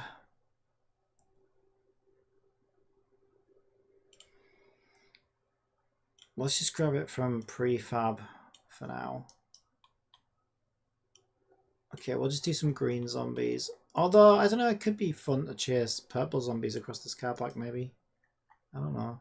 What is fucking happening? Right, okay, that parent must have some weird values on it. Not scale is 111. So why is it making everything go weird?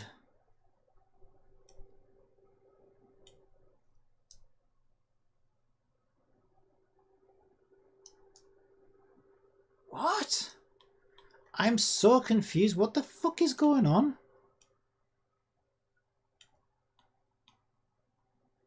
I don't know what's going on.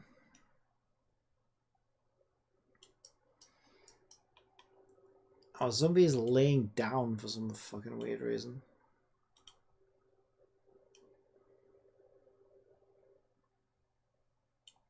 So he wants to be at 90 there.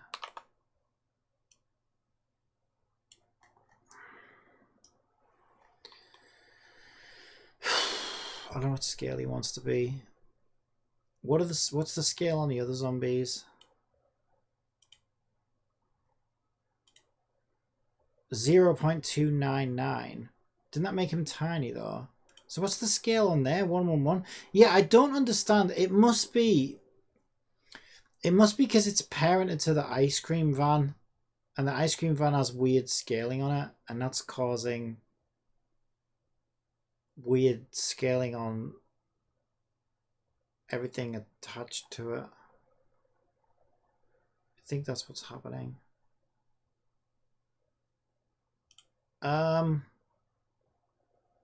Whatever. We should be okay.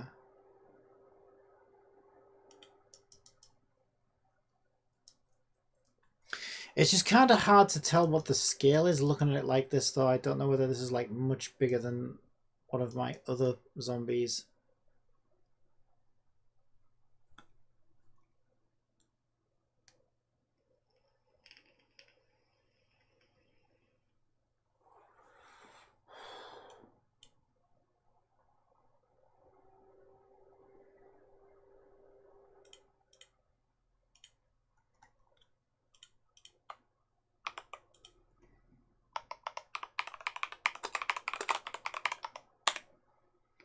Right. Delete test scale. Let's grab the zombie that belongs to the graveyard and bring him over here so we can see what kind of scale this is.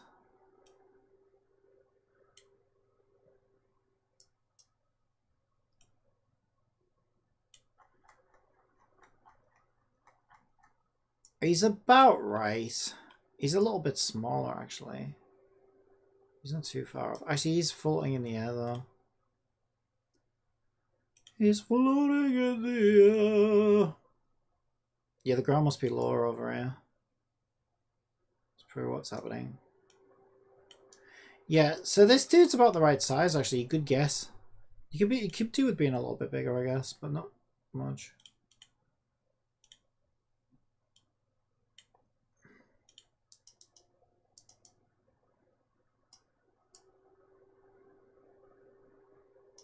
Turn the fucking gizmos off. I can't see shit. I'm trying to look to see if his feet are on the floor.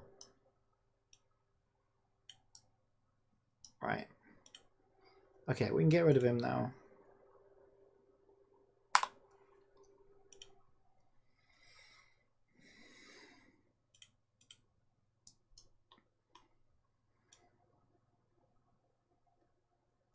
Why is that? Oh my god, this is so annoying. I grabbed that, didn't I? I meant to. Right, these zombies are supposed to be harassing whoever's selling ice cream. It's random. I will scale this one down, actually.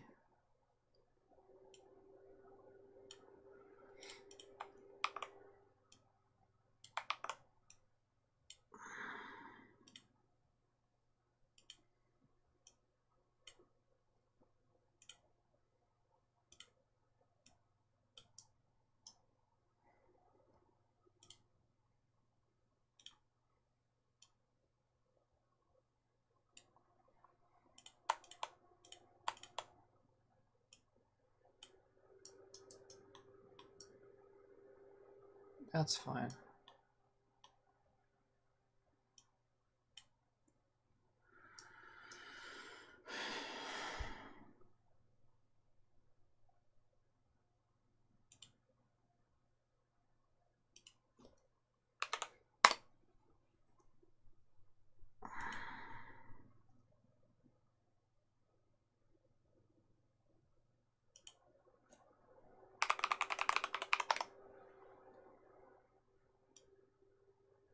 Right, all the zombie audio sources, let's just change the distance to like 50 or something. So I think it's too much otherwise. Alright.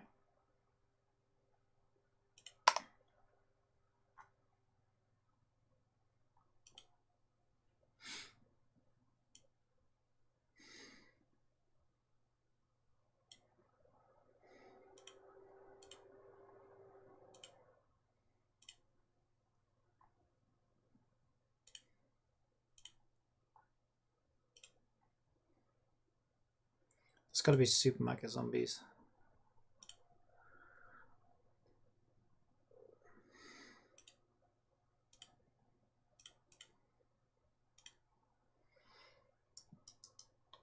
Okay, then we got told to go over to the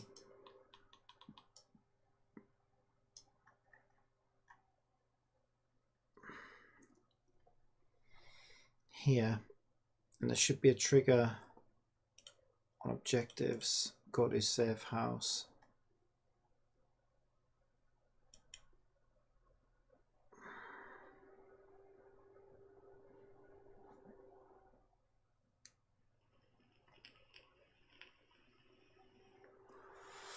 Well, this is the trigger. Yeah, this is the trigger. Okay. So now we know we're coming from the ice cream van. We can actually put the trigger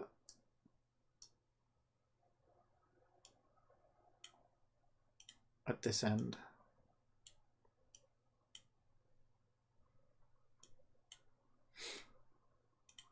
Okay. So once we reach trigger, then we want to represent a cutscene.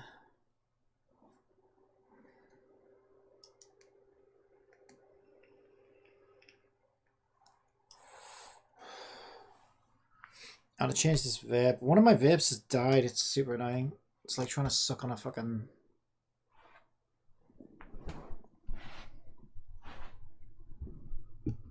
Wizard of Oz Scarecrow's fucking knob or something. Right,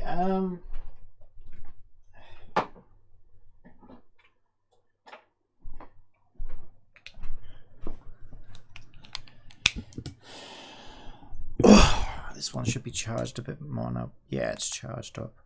Thank God. This one actually works.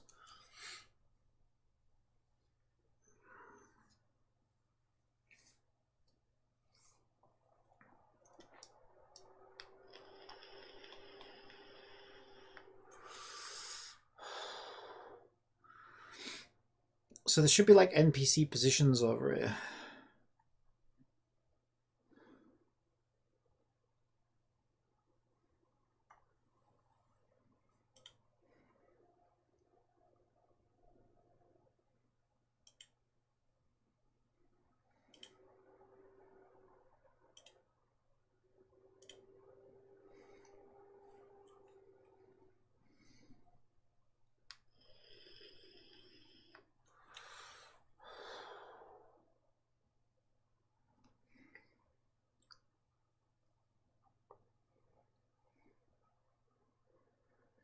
I'm confused. Like, at what point do we teleport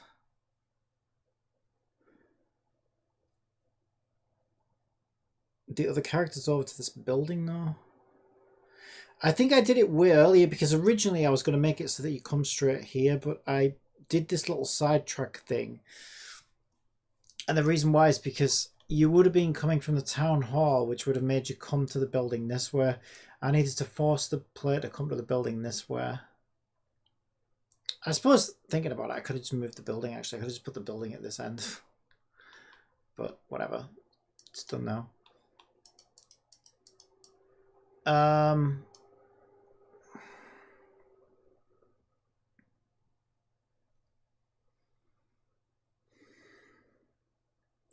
So it's probably at the end of Miku's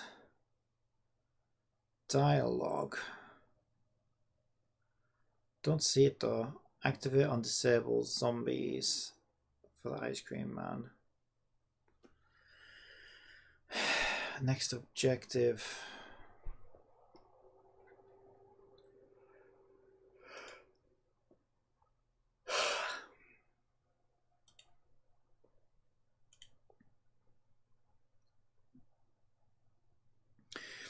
Okay, we did it on Report Miku 2.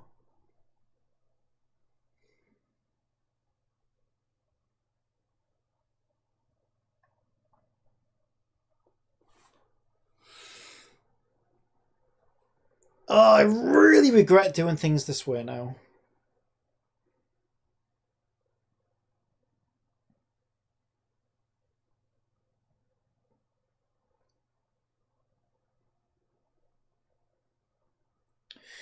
Although, to be fair, right, whenever there is something not working about my position system, so like, to be fair, I now have a script on cloud which is continuously monitoring when NPCs are being moved around. And whenever it detects a change, it updates, which is a completely inefficient way of doing it, but I have no other solution. But the worst part is, despite this brute force way of fixing the problem, it still seems to not be fucking working, which is really annoying. So let me just think. What is it that loads these values? I believe it's the objectives system.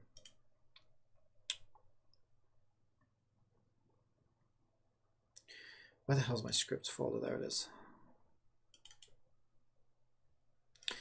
Yeah, there's this load mode here, and on load mode, let's see. I am actually applying those, right? I mean, I'm supposed to be, but it doesn't look like it's working for some fucking weird reason.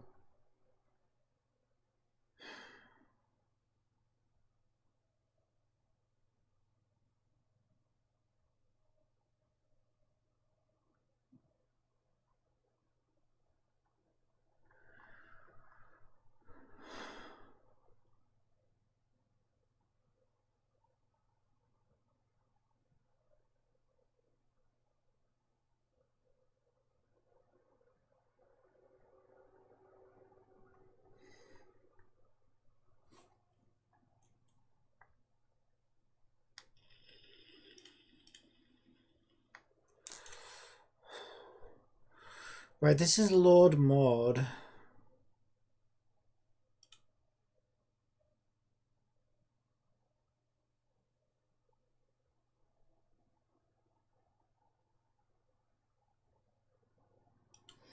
For each transformed child in character root, child game object set active as true because the characters were being left switched off, which now created a new bug where my player character's original model appears and I walk past myself. So here I should say system player transform position. Okay, yeah, and also my positions aren't being set here. What the fuck happened to that then?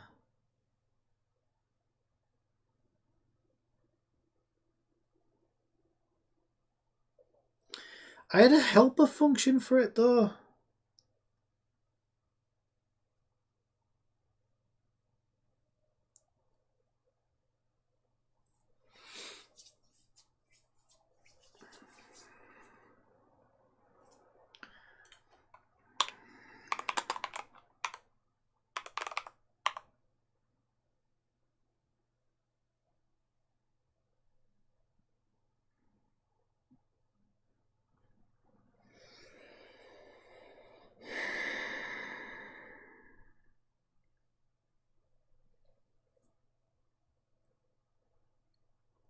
Let me think about this. So I can't refer, I would normally refer to the instance of myself and find it by doing an instance comparison. The problem is I clone the original character model at the start of the game.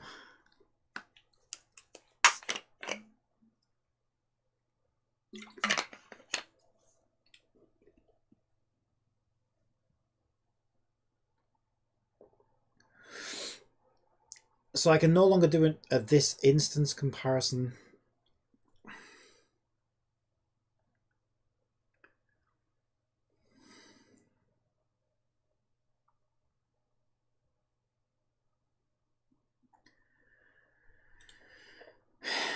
Do I have any list anywhere that tracks these fucking characters? I think there's one on character. One of my earliest systems in this project was like a fucking character switch mechanism thing. Player character. They should have a list of characters. Right, player character has a list of characters, which is a subsystem of player. So I should be able to find the reference in there. Oh god, it's such a pain in the ass. I don't know though. Yeah, I could reference. I guess I could reference the child.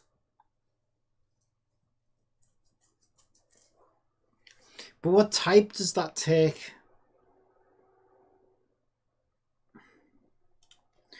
This is going to be a list of character, right? Yeah, I thought so. So I need to get the component of character on that.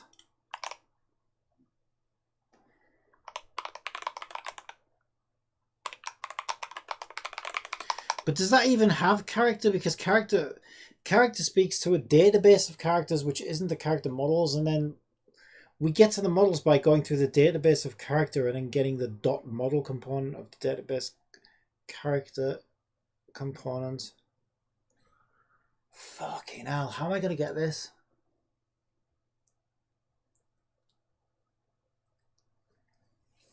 Well, I suppose what I can do... Okay, I suppose once I've done this, what I can do is I can go into play character, which I think is on system, PC, characters. But then I need the index. Yeah, index should be system, PC, active character or something like that.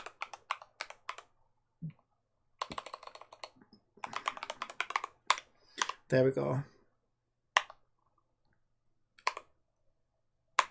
And then turn it off, set active to false. Okay, that's probably the easiest way to do it. Right, so go into play character, get the active character that the players... But no, that's not just going to... That's just going to turn off the player's character, isn't it?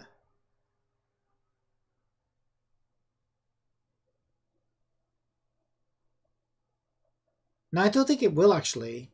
Because like I say, I cloned the character from that database, but then I instantiated it onto the character controller. So the reference to the player character in system PC characters should be that character model that we keep running past. I think. Let's find out. Let's see if we fix that first. Let's find out. I think that will fix that. Yeah, I'm pretty sure. Because I clone it, it's no longer the same instance. So what's made this so fucking tricky.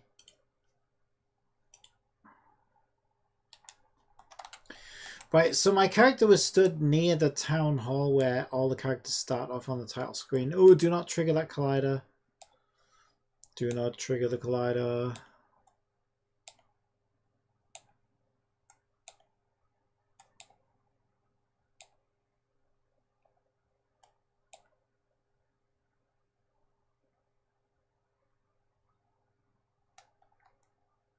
I could just check the fucking list of characters in the hierarchy and see if it's on or off. Fuck! That didn't fix the bug.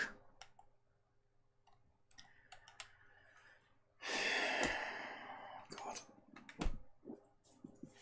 Oh my god. Right, I need some space. Take this off. And open the window a little bit as well.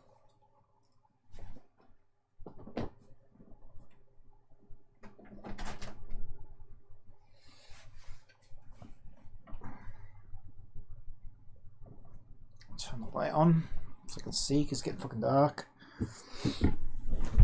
Oh, I feel a little bit better. Right, Jesus Christ, this is pissing me off. I dropped my fucking control now.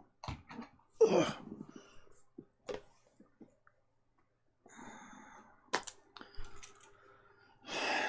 Give me my keyboard. Right. Core characters models. So I thought on player character in the list of characters, these pointed to the models. So my active character is 3. So 0, 1, 2, 3. This should point to Haddock is switched off. So what the fuck am I looking at? Wait, is that the database? Yeah, it's not the model. So, okay, so I need to say characters.model. Yeah, that's okay, that's the database that I just switched off. Okay, so I need to say model set active to false. There we go.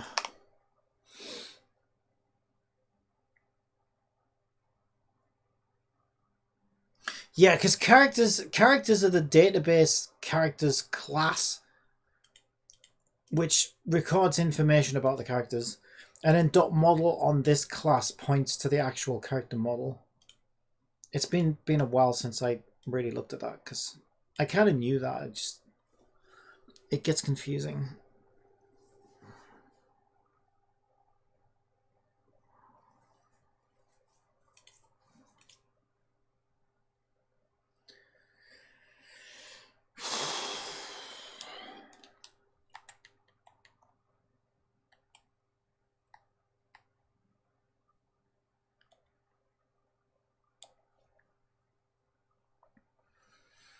Yeah, this project is very tiring.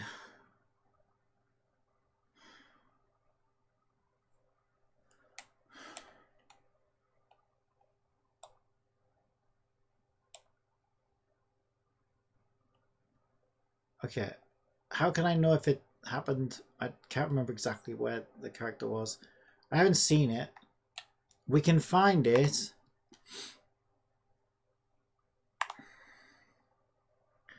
So if I go to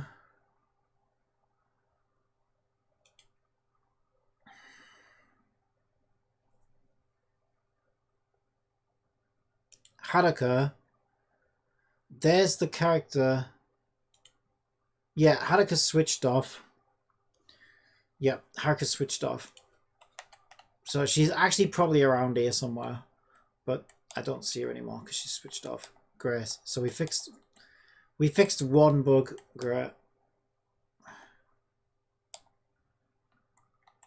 I mean that is good.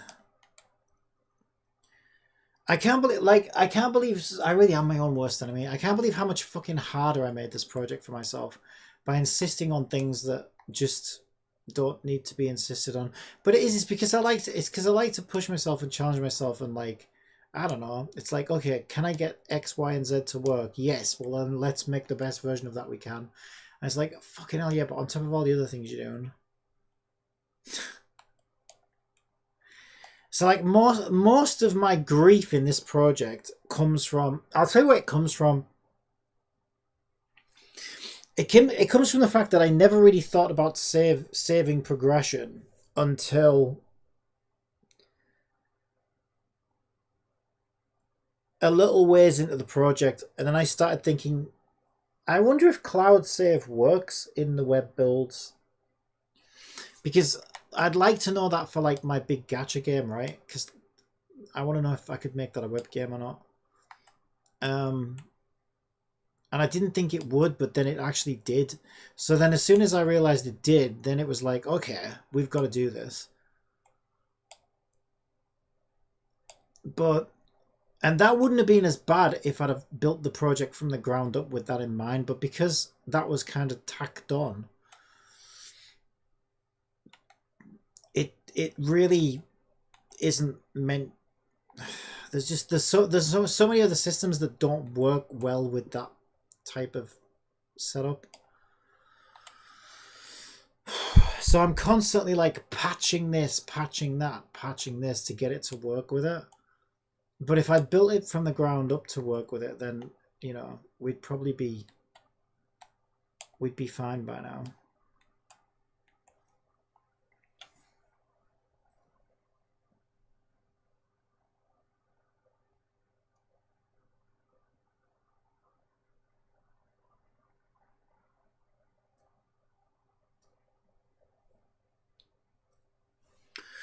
But yeah, this project's way too far in and too tangled up to start unraveling all that and like building that specifically for that now. It's like that would just be too much work.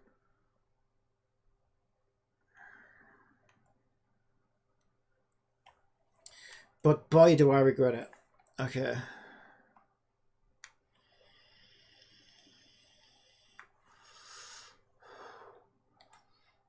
We've got a floating bus stop.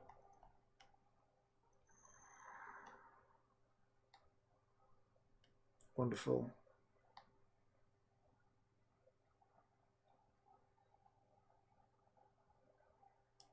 Yeah, but this was the book I was actually wanting to address right now. Like, she shouldn't be stood there. You shouldn't be stood there, you bitch. And you shouldn't be in there, you bitch. That's what you get. They should be wherever they were last, and this is what I don't understand is not working.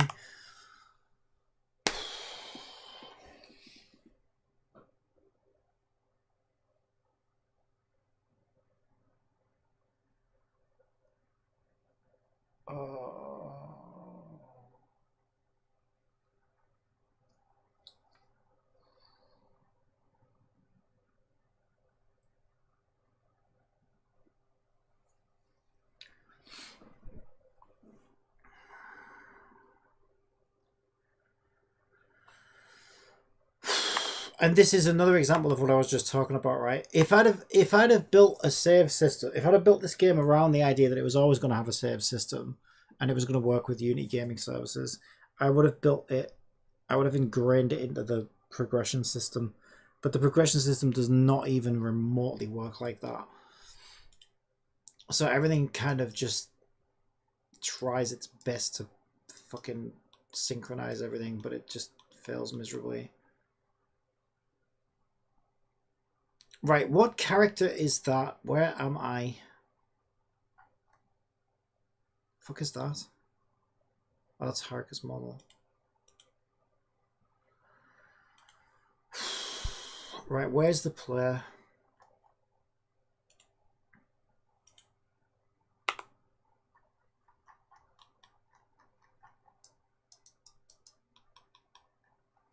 Right, you are Michi.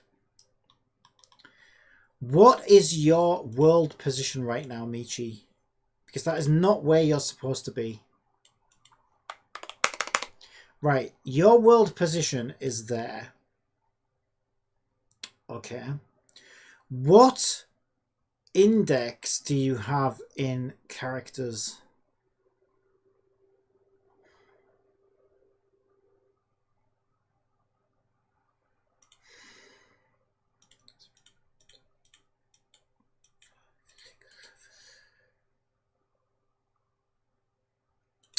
Element 10. Index 10. Okay. What is my player ID? That's my player ID. Okay, let's go into Unity Cloud Console.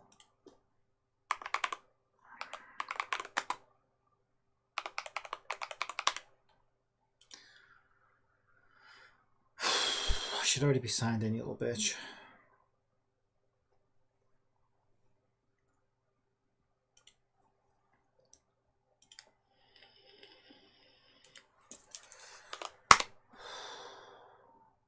Shut up. Right, NPC positions. I have to go in and fucking edit it because it's a little bitch. Right, this is my position data on the server. NPC Eulers.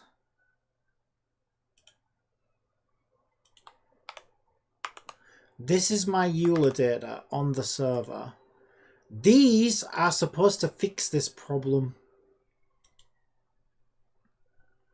Right, so Michi is index 10.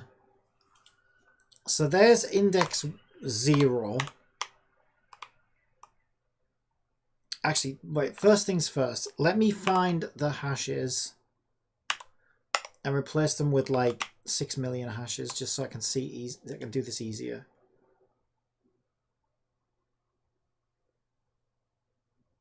Can I make line breaks in this? Does it take a line break code? I'll make this so much easier.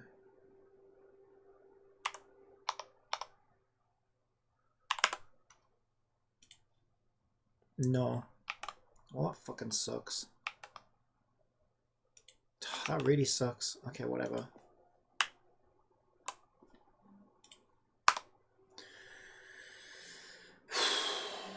So there's index 0, there's index 1, there's index 2.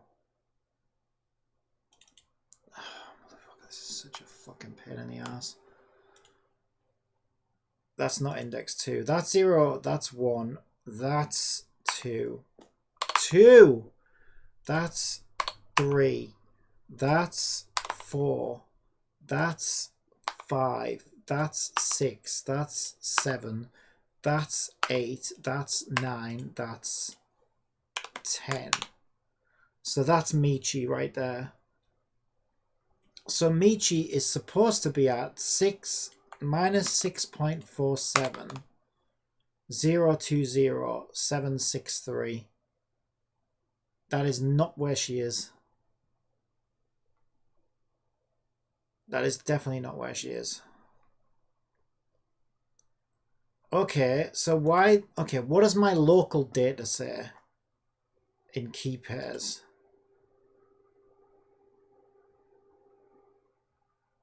Cloud. NPC positions.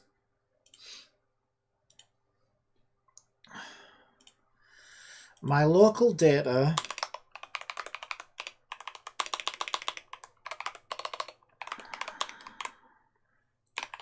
Where is this not working exactly? Okay, my local data says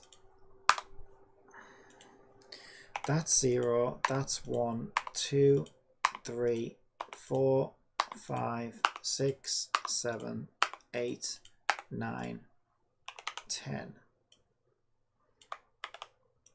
Oh, look at that. It says it's the same. Right, well, that's good news. So our local data is synchronizing with server data correctly.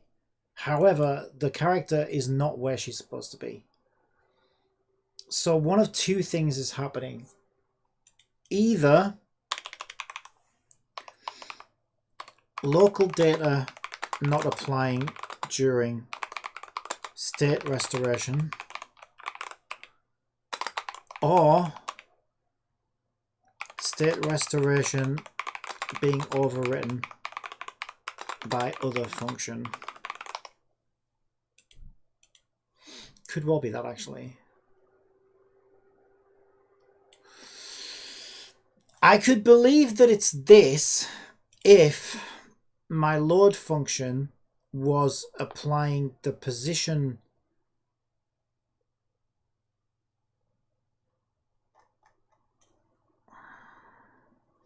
These position values was the original system that I built to kind of address this problem, and then I fucking forgot about it like an idiot and started using a different system. And this is where some of my, this is why this problem is such a big problem for me as well, because the newer system that I started using doesn't resolve this, and this is now probably interfering with it.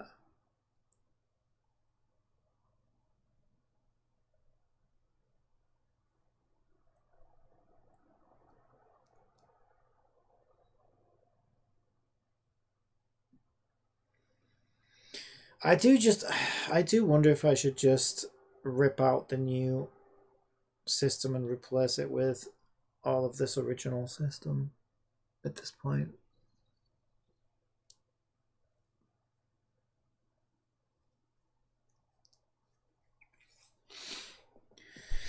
Yeah, I could understand state restoration being overwritten by something like this if this ran second, but it runs first. Wait a minute, no, like I said, right, I don't see any code that's actually applying.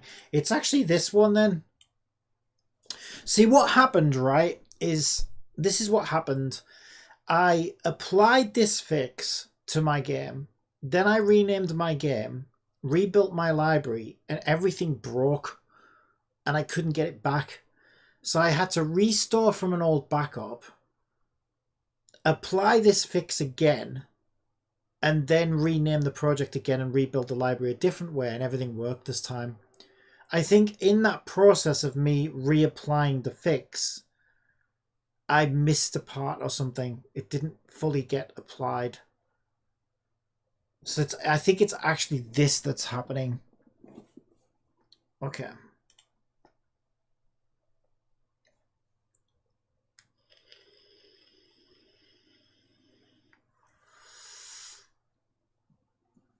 Okay,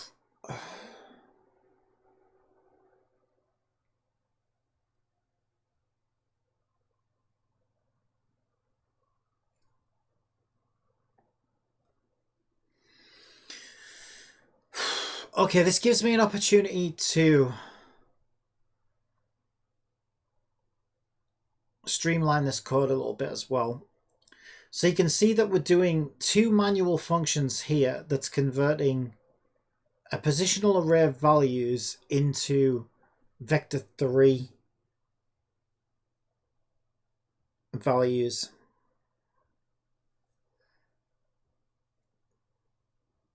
God, my fucking eyes are so bad. Right.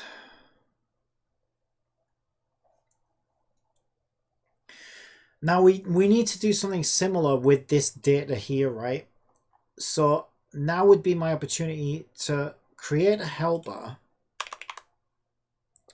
So if we make a function, which is a vector 3 function, which is parse string,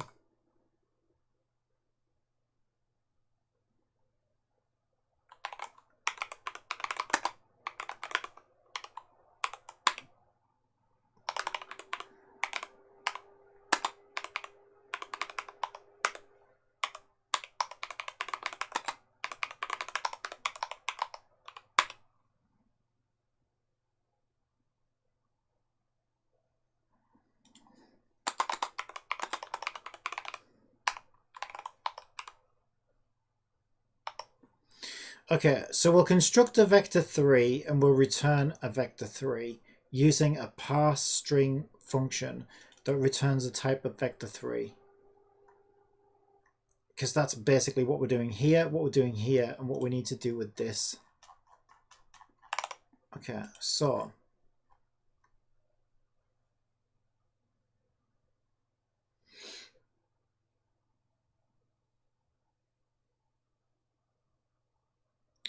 we can say, we can declare a vector 3 and we can say, well, the first thing we need to do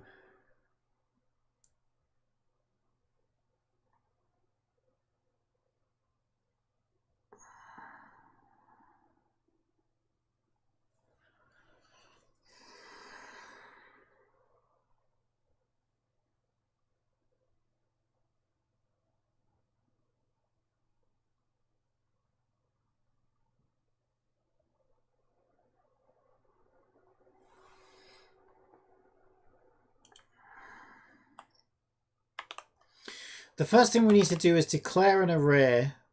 We'll call these vector values because we don't know whether it's Eulers or positions. And then we basically need to split. Wait, how are we split it twice?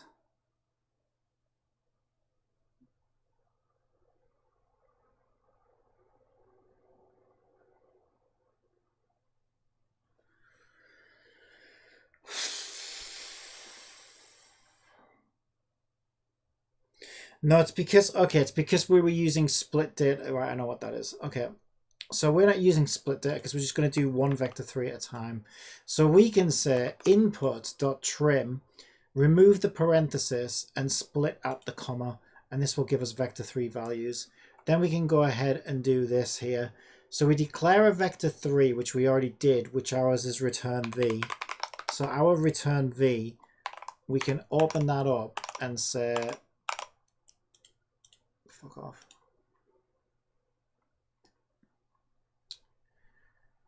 Float.parse, it's basically this bit here. Instead of Euler values. Why do I keep alt-tabbing? I'm just used to alt-tabbing, I guess. Because it normally comes from a different script. But we want vector values, vector values, vector values.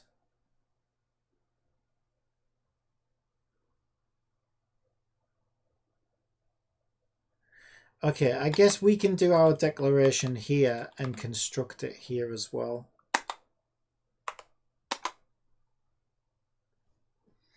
Do they use the new keyword there? Yeah, they do. I thought they would.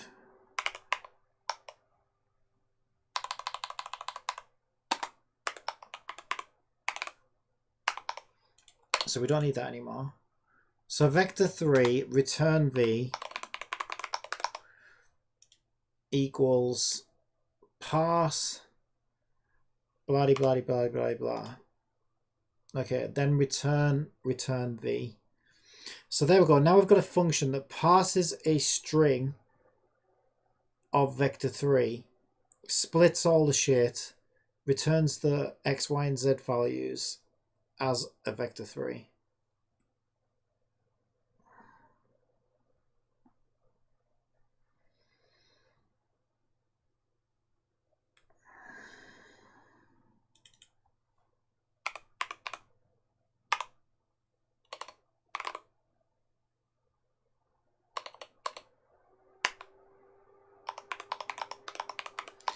I'm just going to call it like string to vec. I'll call it string to vec. Okay. So what we can do now, we declared vector3 new position. Yeah. So what we should be able to do now is instead is say vector3 new position equals string to vec split data 0.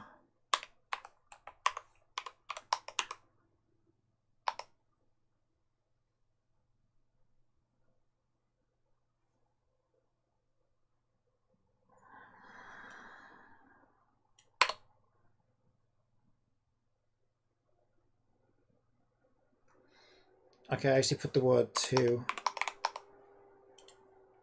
There we go. And then vector3 new Euler angle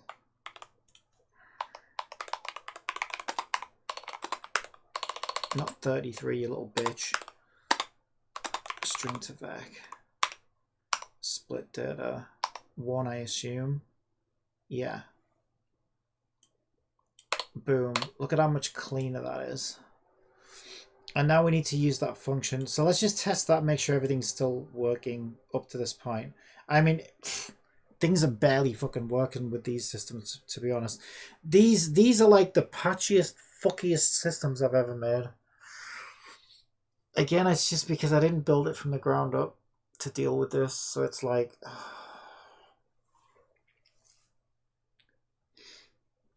yeah. It's a giant pain in the ass.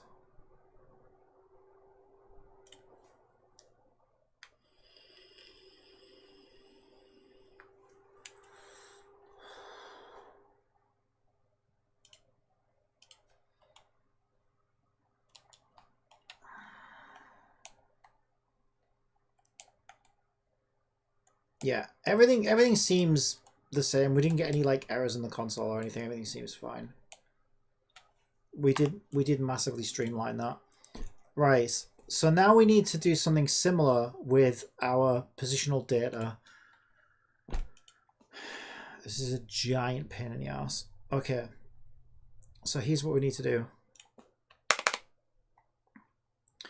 We need to say for each... Fuck off.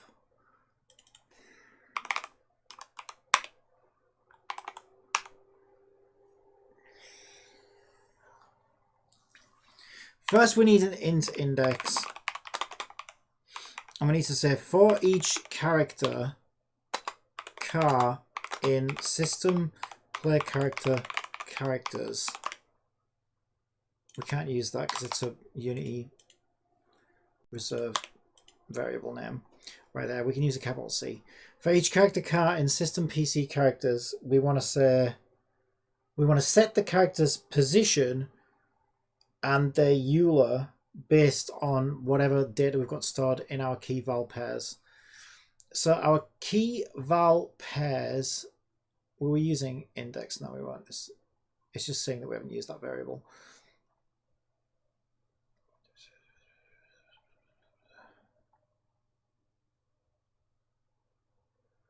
Yeah, system cloud save pairs. And I believe it's 6 and 7. Let me just check. So if I go to my cloud, that's 0, 1, 2, 3, 4, 5, 6. Okay, it's 7 and 8. Good job, I checked. So position 7 is positions. Position 8 is Eulers. So what I need to do is I need to get a string, which we'll call get position, wants to equal system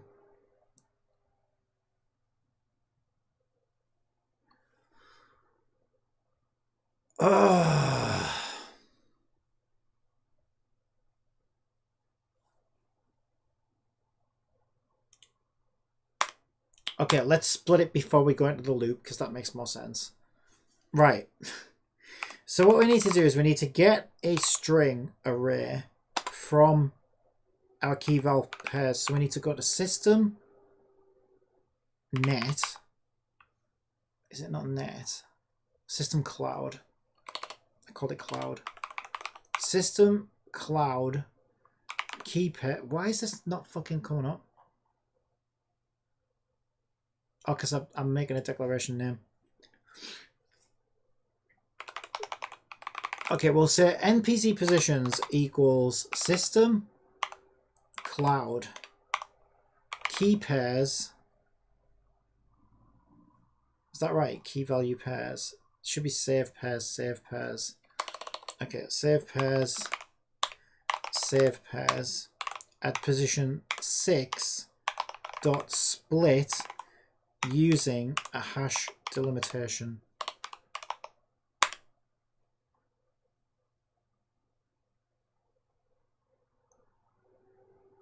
Oh wait, this is a key pair, so we want the value of that. There we go. Okay, so we've now got a string array of NPC positions and we need a string array of NPC rotations. NPC rotations. Okay, so we've got NPC positions and NPC rotations. NPC positions wants, wait, wasn't it 7 and 8? 0, 1, 2, 3, 4, 5, 6, 7, and 8. Yeah, so that's not going to work. 7 and 8. Right. Now we've got positions and rotations as string arrays. So then in here we can say character transform position equals NPC positions. Hang on. No, first we need to do string to vector at position NPC positions position index. And similarly, we want to do the same thing with Euler angles for rotation. So we want to say Euler angles NPC rotations at position index. There we go. And then don't forget to increment index there. There we go. So what that should do is iterate through all of those values that are stored for each NPC and set their positions and angles based on whatever was updated in the cloud last. But there's a secondary thing we need to do because Miku has the final position. So Miku's not like a normal NPC because she's not a playable character. So there's an extra position which applies to Miku. So do we have a reference to Miku in here? I don't think we do. No. Okay, so we need a public transform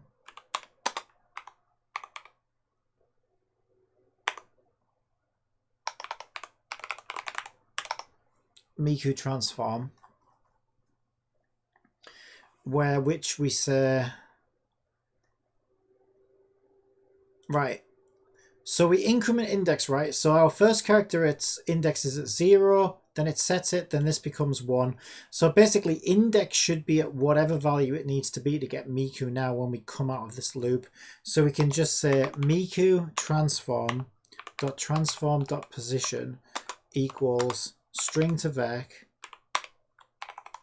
NPC positions a position index. And the same thing for Miku's rotation. ELA angles, NPC rotations, position index. There we go, and that should, I need to reference Miku though.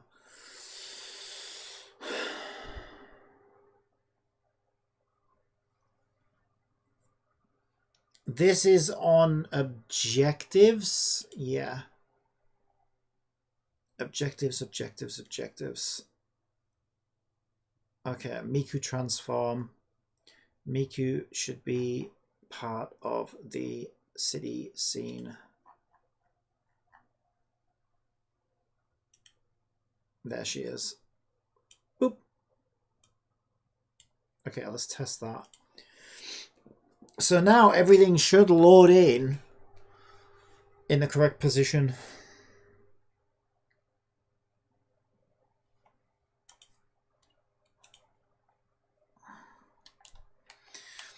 It's going to take a while before I'll know for sure, though. Yeah, she's like facing the wrong way. But if you think about it, I just kind of fucked myself over there. Because she doesn't get set by the object except when that specific point of the story happens, now she will basically get put back to wherever she was the last time the player played the game. So this is terrible for me as a developer, because it means when I want to see something change, yeah, it's still not fucking working. I literally want to kill somebody right now. She's still there, and she shouldn't be. And that doesn't even match.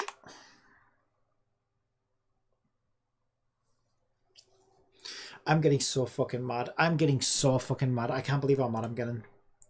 Because it just won't fucking listen to me. Now, it made sense there when it wasn't in there. I was like, okay, so we must have lost... Wait, what the fuck is happening? I don't even know how the fuck I managed to throw that many snowballs at once.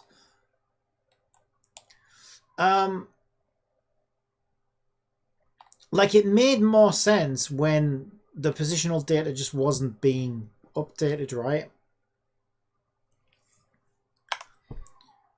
But I just added it.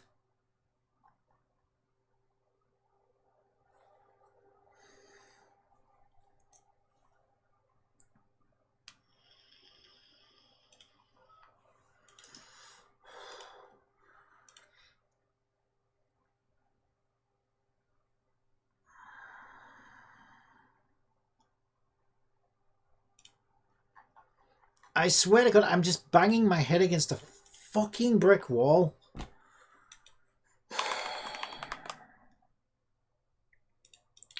This is so frustrating.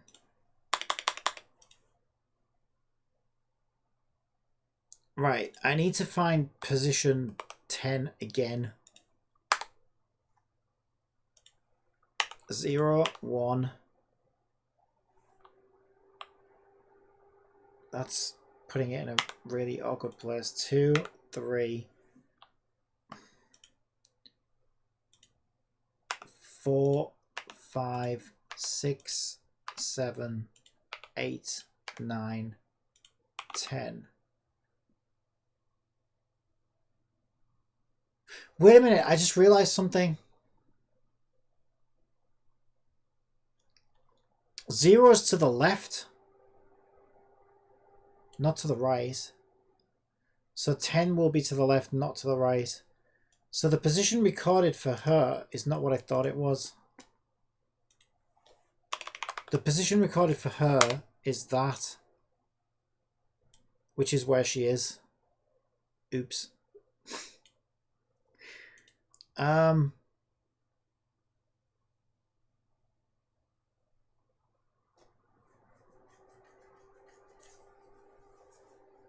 What? I am so fucking confused right now.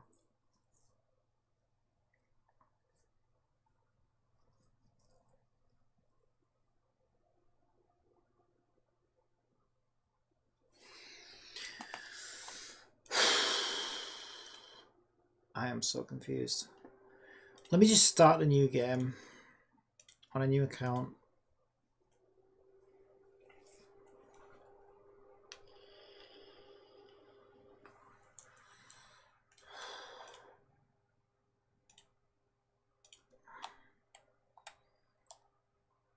Right, this time our BFF is Iron Mouse.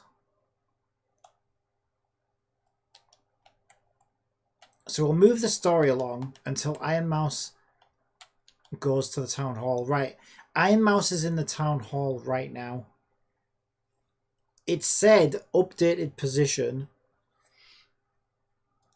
So let's take a look at... So the first thing I want to know is... Because I'll be honest, I don't know whether the position is updated one objective too late or not. So I guess that's the first thing I should find out. So show me Iron Mouse. Characters, models, Iron Mouse. There's Iron Mouse. What's her position? Her position is 27.338. Well, let's copy it. Copy world position.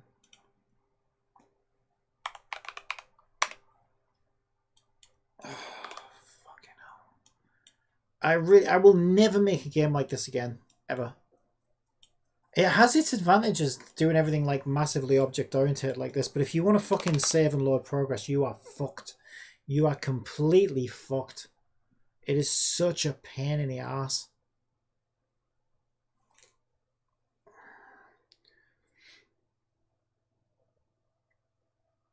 Right, so that's her current position right now. 24.5, 0.25, minus 840.38.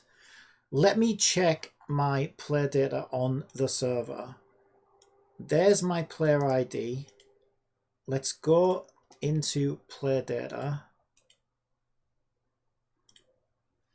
Find that player. NPC positions.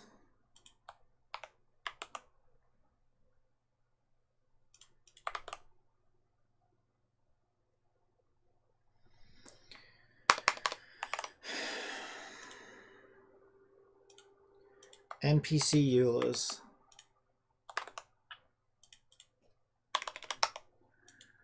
Right. What index is Iron Mouse?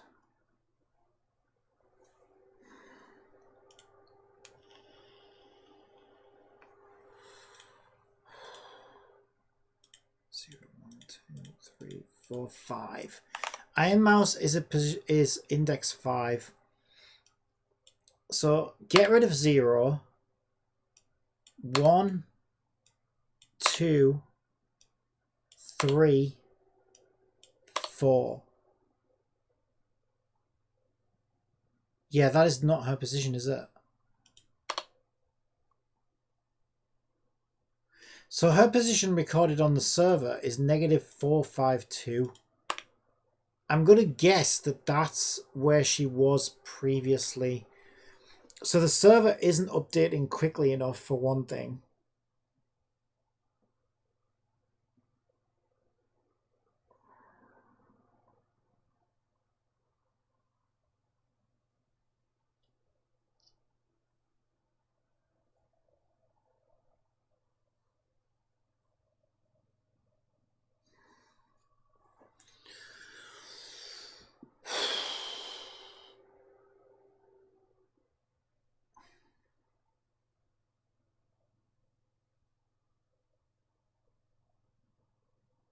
That is position, isn't it?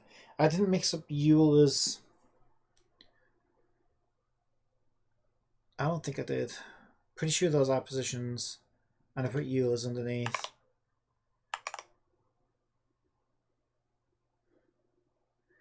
I'm not 1,000,000% convinced now, though. These look like Euler's to me. 90 degrees, 90 degrees, 90 degrees, 90 degrees. These have got to be the Euler's. These are definitely the positions. So it's just not up to date is the first problem. It's not even applying it after that, though. That's the other thing. God, I can't believe how frustrating this is.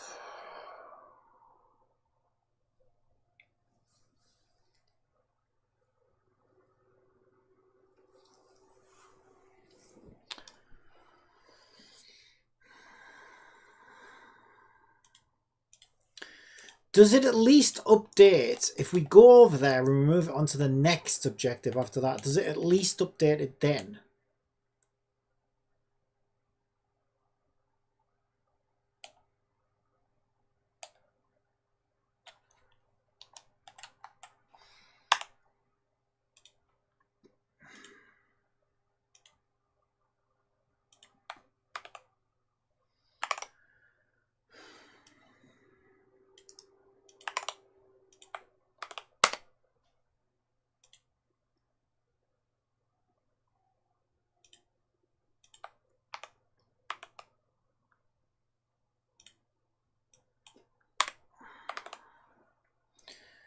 Zero, 1, 2, 3, 4, 5.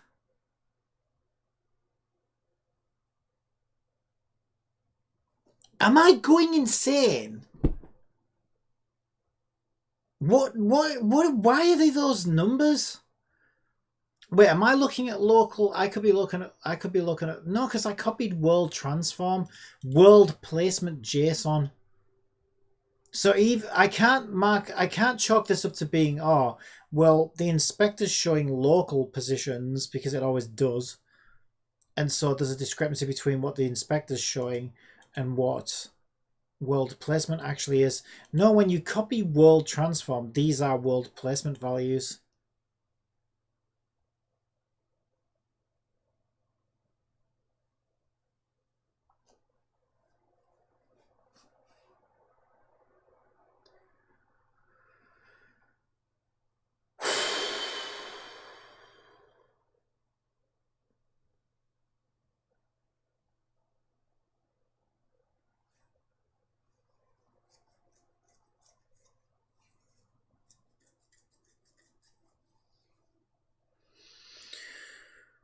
Oh my god.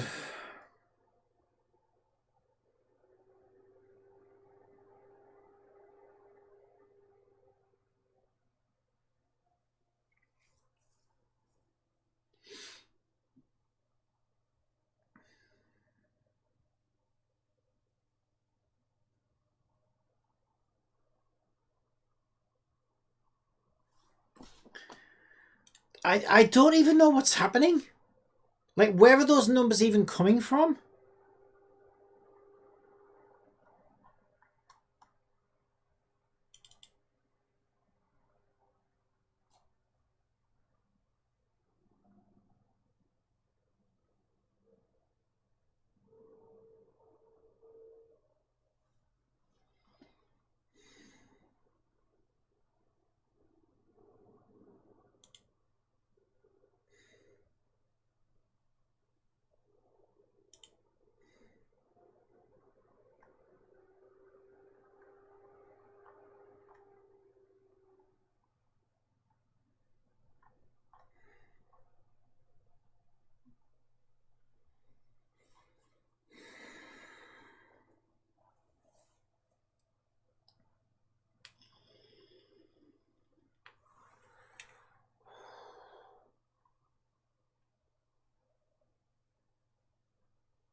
Index 7 and 8.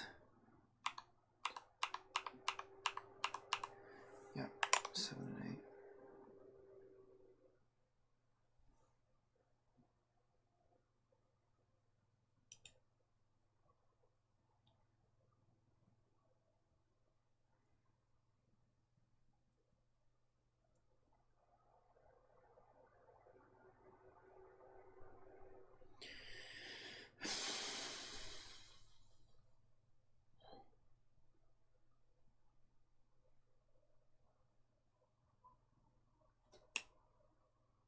Wait, there's one. Okay, there is one thing I've noticed. Okay. The way I update the values is I go in through character root and I do a for each transform child in character root. The only thing that could be fucking it up is if the character's list order does not match the order of the characters in character root, then things will get jumbled up.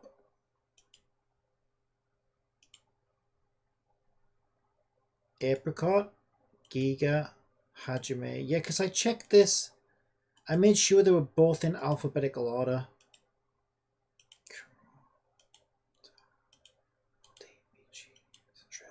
Because I think this does the same thing, right? This goes through root.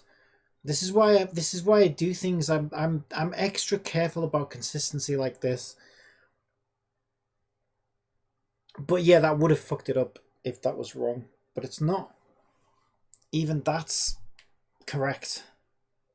So I just don't know.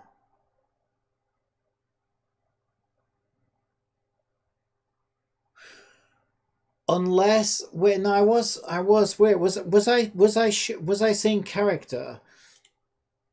Okay, wait, am I moving the character when I load the data? Am I forgetting to move the model again? Am I moving the characters in the character database? What are the values on here? No, it's not that, because you can see they're all at 0, 0, 0.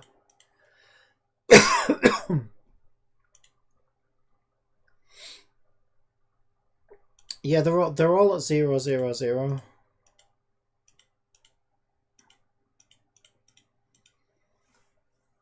Oh my god, I just don't know.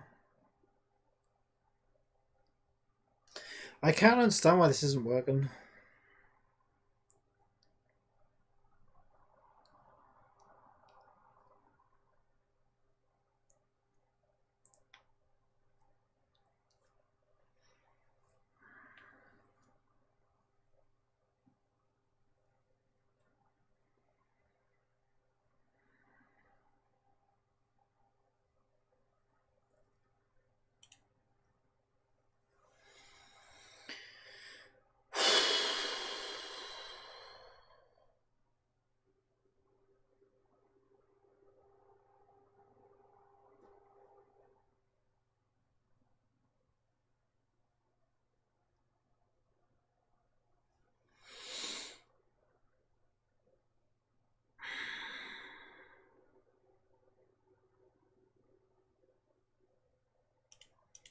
My brain's starting to give up as well. My brain's like, nope, can't do this anymore.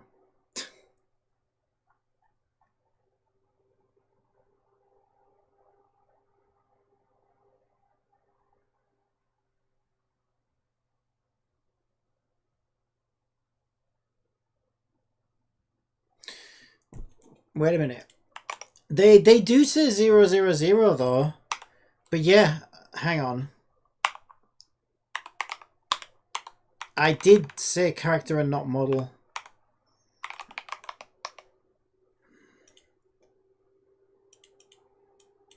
But why did they say 0, 0, 0?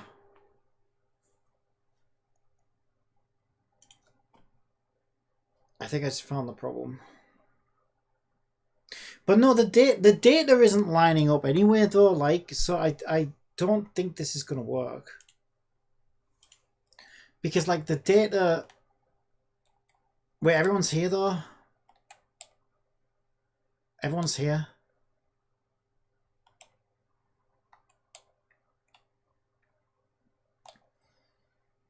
And this is where they're supposed to be, right?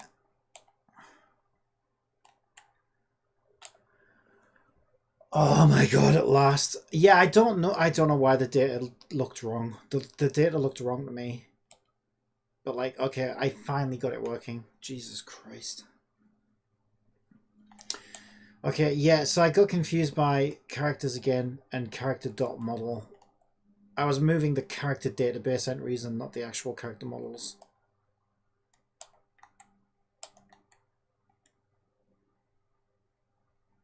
Okay, I think I finally fixed this fucking problem. Jesus Christ.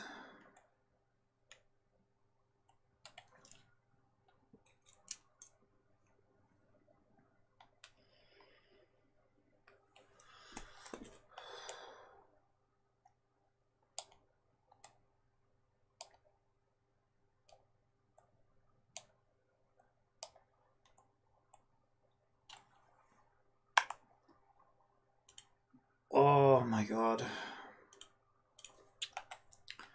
Okay, we did it.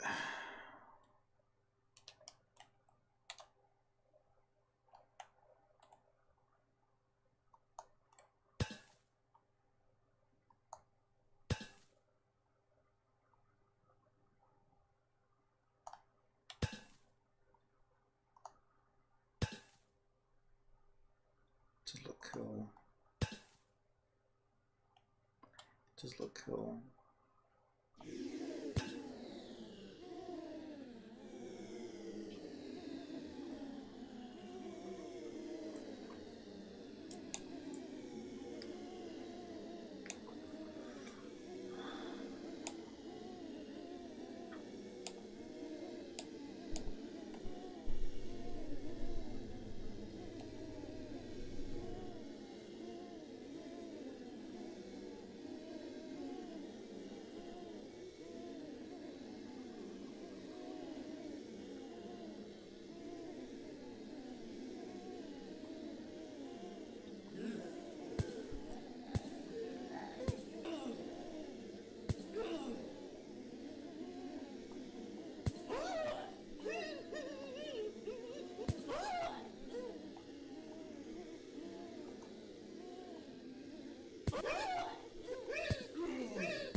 Game of the year. If this doesn't win Game of the Year, then I'm jumping out the window. There's no way it was worth it.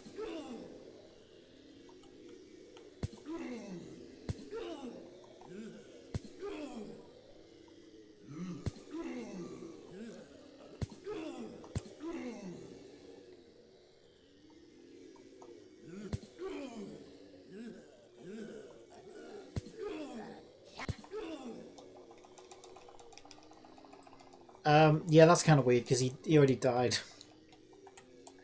Whatever.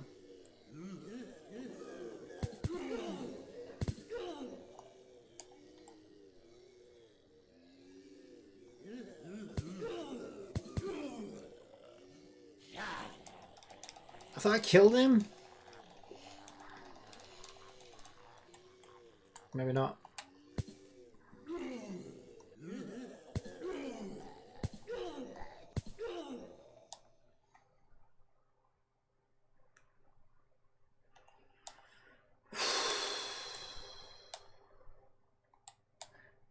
Get some food in a sec.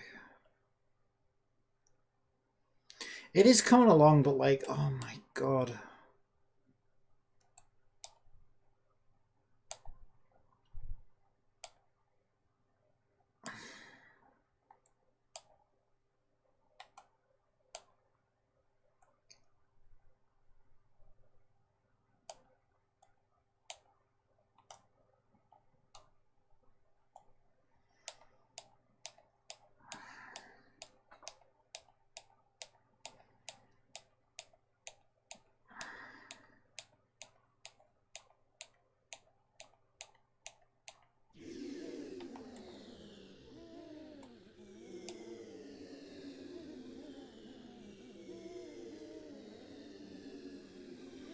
How can we hear them from all the way over here? I set the distance to like really low. I feel like that's just not working properly.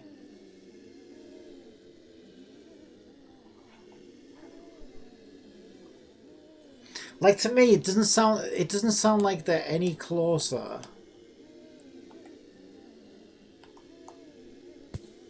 when you get here than when they first spawn.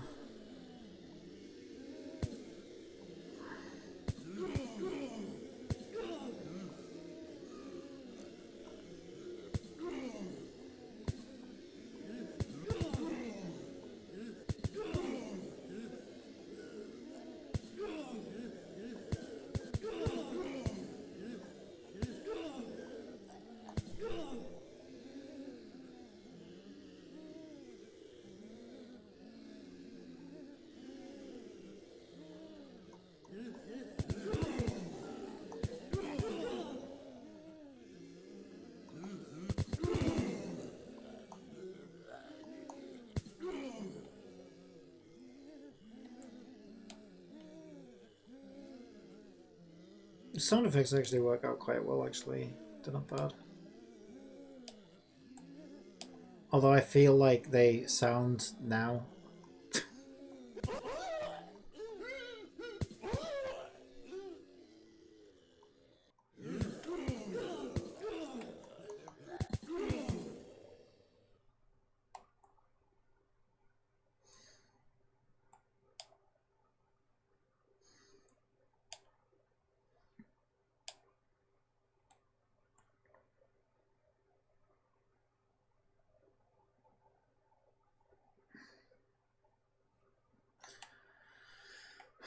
I need to put some graphics on there. I'll put something on there if I ever get around to it.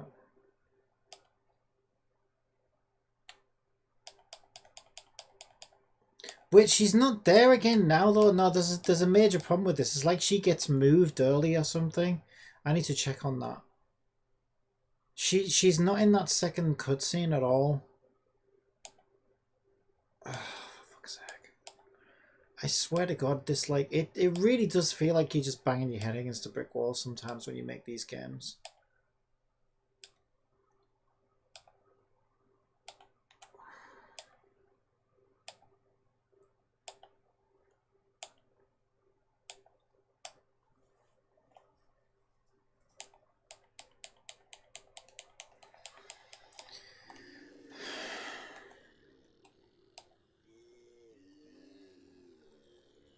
Alan made a little mistake somewhere, that's all.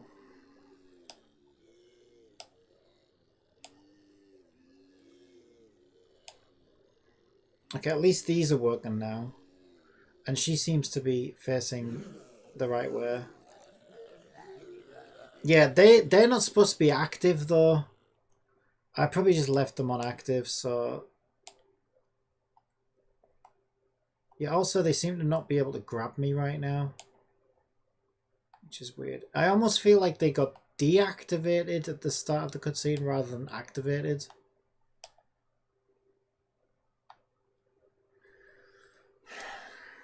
So I spoke too soon when I said at least these zombies are working fine, because they're clearly not. Yeah, it's like they started out activated and then they became deactivated after the cutscene. It should be the other way around. Now, that just sounds like, oh, well, you know, it's probably because you left them activated, but they don't reverse themselves, so that even that shouldn't happen. Like, both problems shouldn't happen. I literally say, you know, set enable to true. So how they became deactivated, I don't quite fucking know. Whatever. I'll figure it out. I always fucking do. I just wish things were just, like, less of a battle, you know? Like something could just work the first time. That would be nice, you know? But no. That won't ever happen. Alright, right, that's fine. Clearly I'm getting... How long have we been at it? 3 hours. Ugh.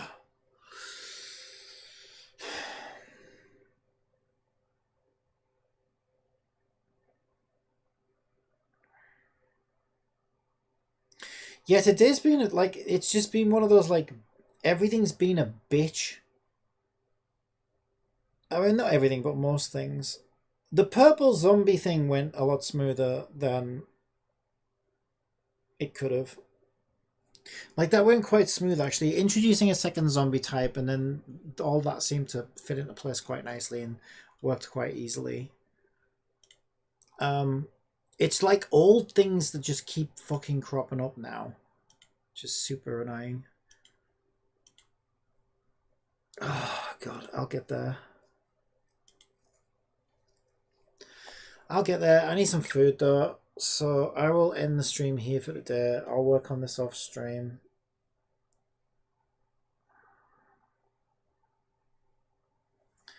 It is coming along. Like, there's not really that many parts left either. Like, once I do this, well, I don't know. It depends what I want to add. I might add some more mechanics and things. I don't know yet. But I don't know.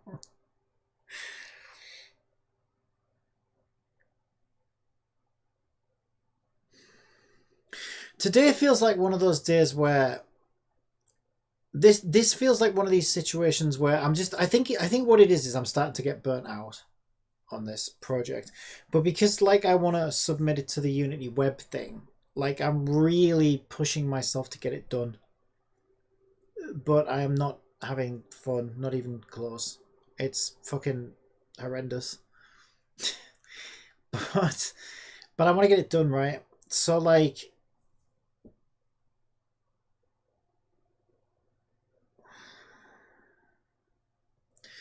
I think like there's a certain level of burnout with the project and me sort of pushing myself extra hard to get it done because I want to submit it to the web thing is resulting in me having a kind of I don't have the best attitude towards this right now, and unless things are going buttery smooth, everything just feels like a giant pain in the ass. Like why can't this just fucking work, kind of thing, right? Um,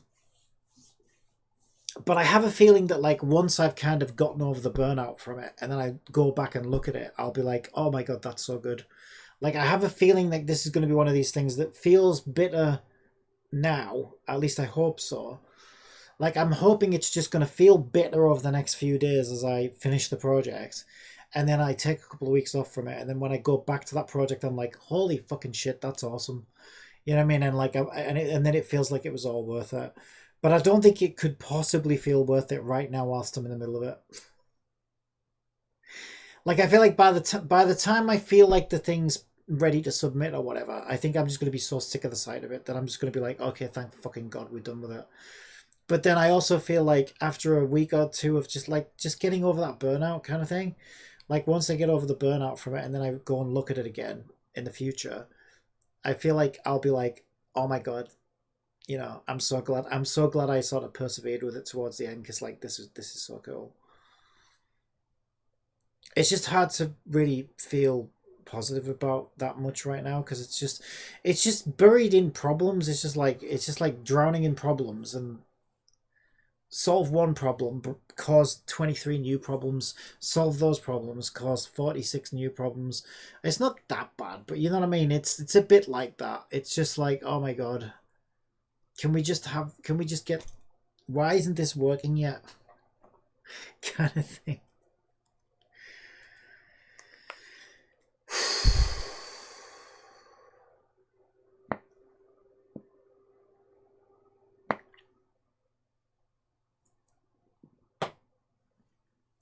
But I don't know, like in many ways this is probably the most ambitious game I've ever made, and it's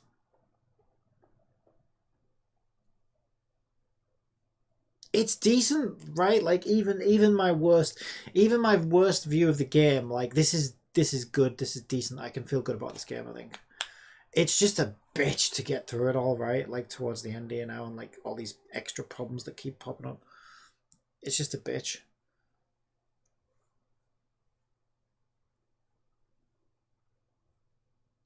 It's like I don't. It's like I know. It's so hard to explain. There's probably not that much to feel that bad about. It's just that like some of it's stressful, and then I just get stressed out and burnt out as well, and then all these things just make you feel like shit, basically.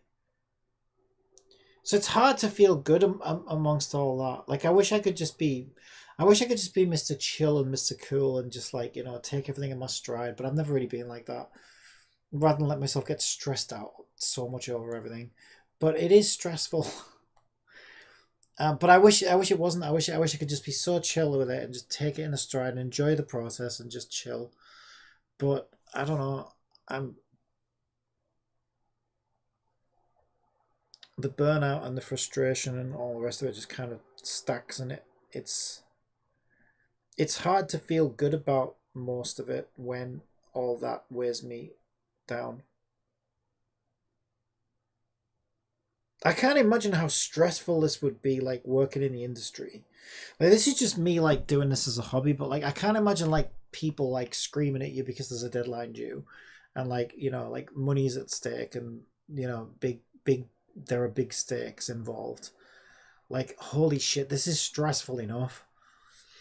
Like just the technical aspect of it is stressful enough. I can't imagine if like there was real stakes and real like deadlines and real like fucking you know. I can't imagine. Like, it's amazing to me. Like these game devs deserve so much respect.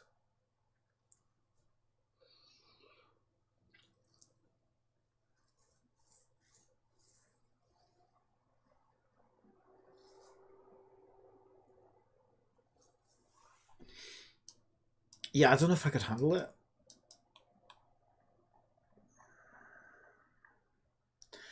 But I don't know, because also in that situation, you're not responsible for all the shit that making a game on your own. Everything's up to you, right? Making a game in a team, you probably just have like, I don't know, a couple of things to worry about. So in a way, maybe it's the opposite. Maybe it's a lot more chill working in the industry because you've only got to worry about a couple of things. I'm sure there'll still be times when those couples of things become a pain in the ass and it gets stressful, and it's even more stressful because of the stakes. But yeah, at the same time, if you don't have to worry about every single fucking piece of the game and you've only got this little corner to look at, then in a way that's probably less stressful than what I'm used to. I don't know.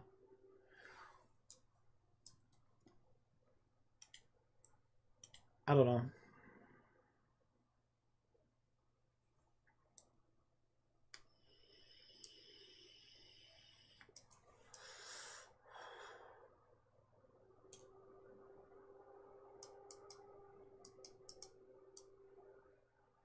Especially for a web game, this is insanely ambitious, I think.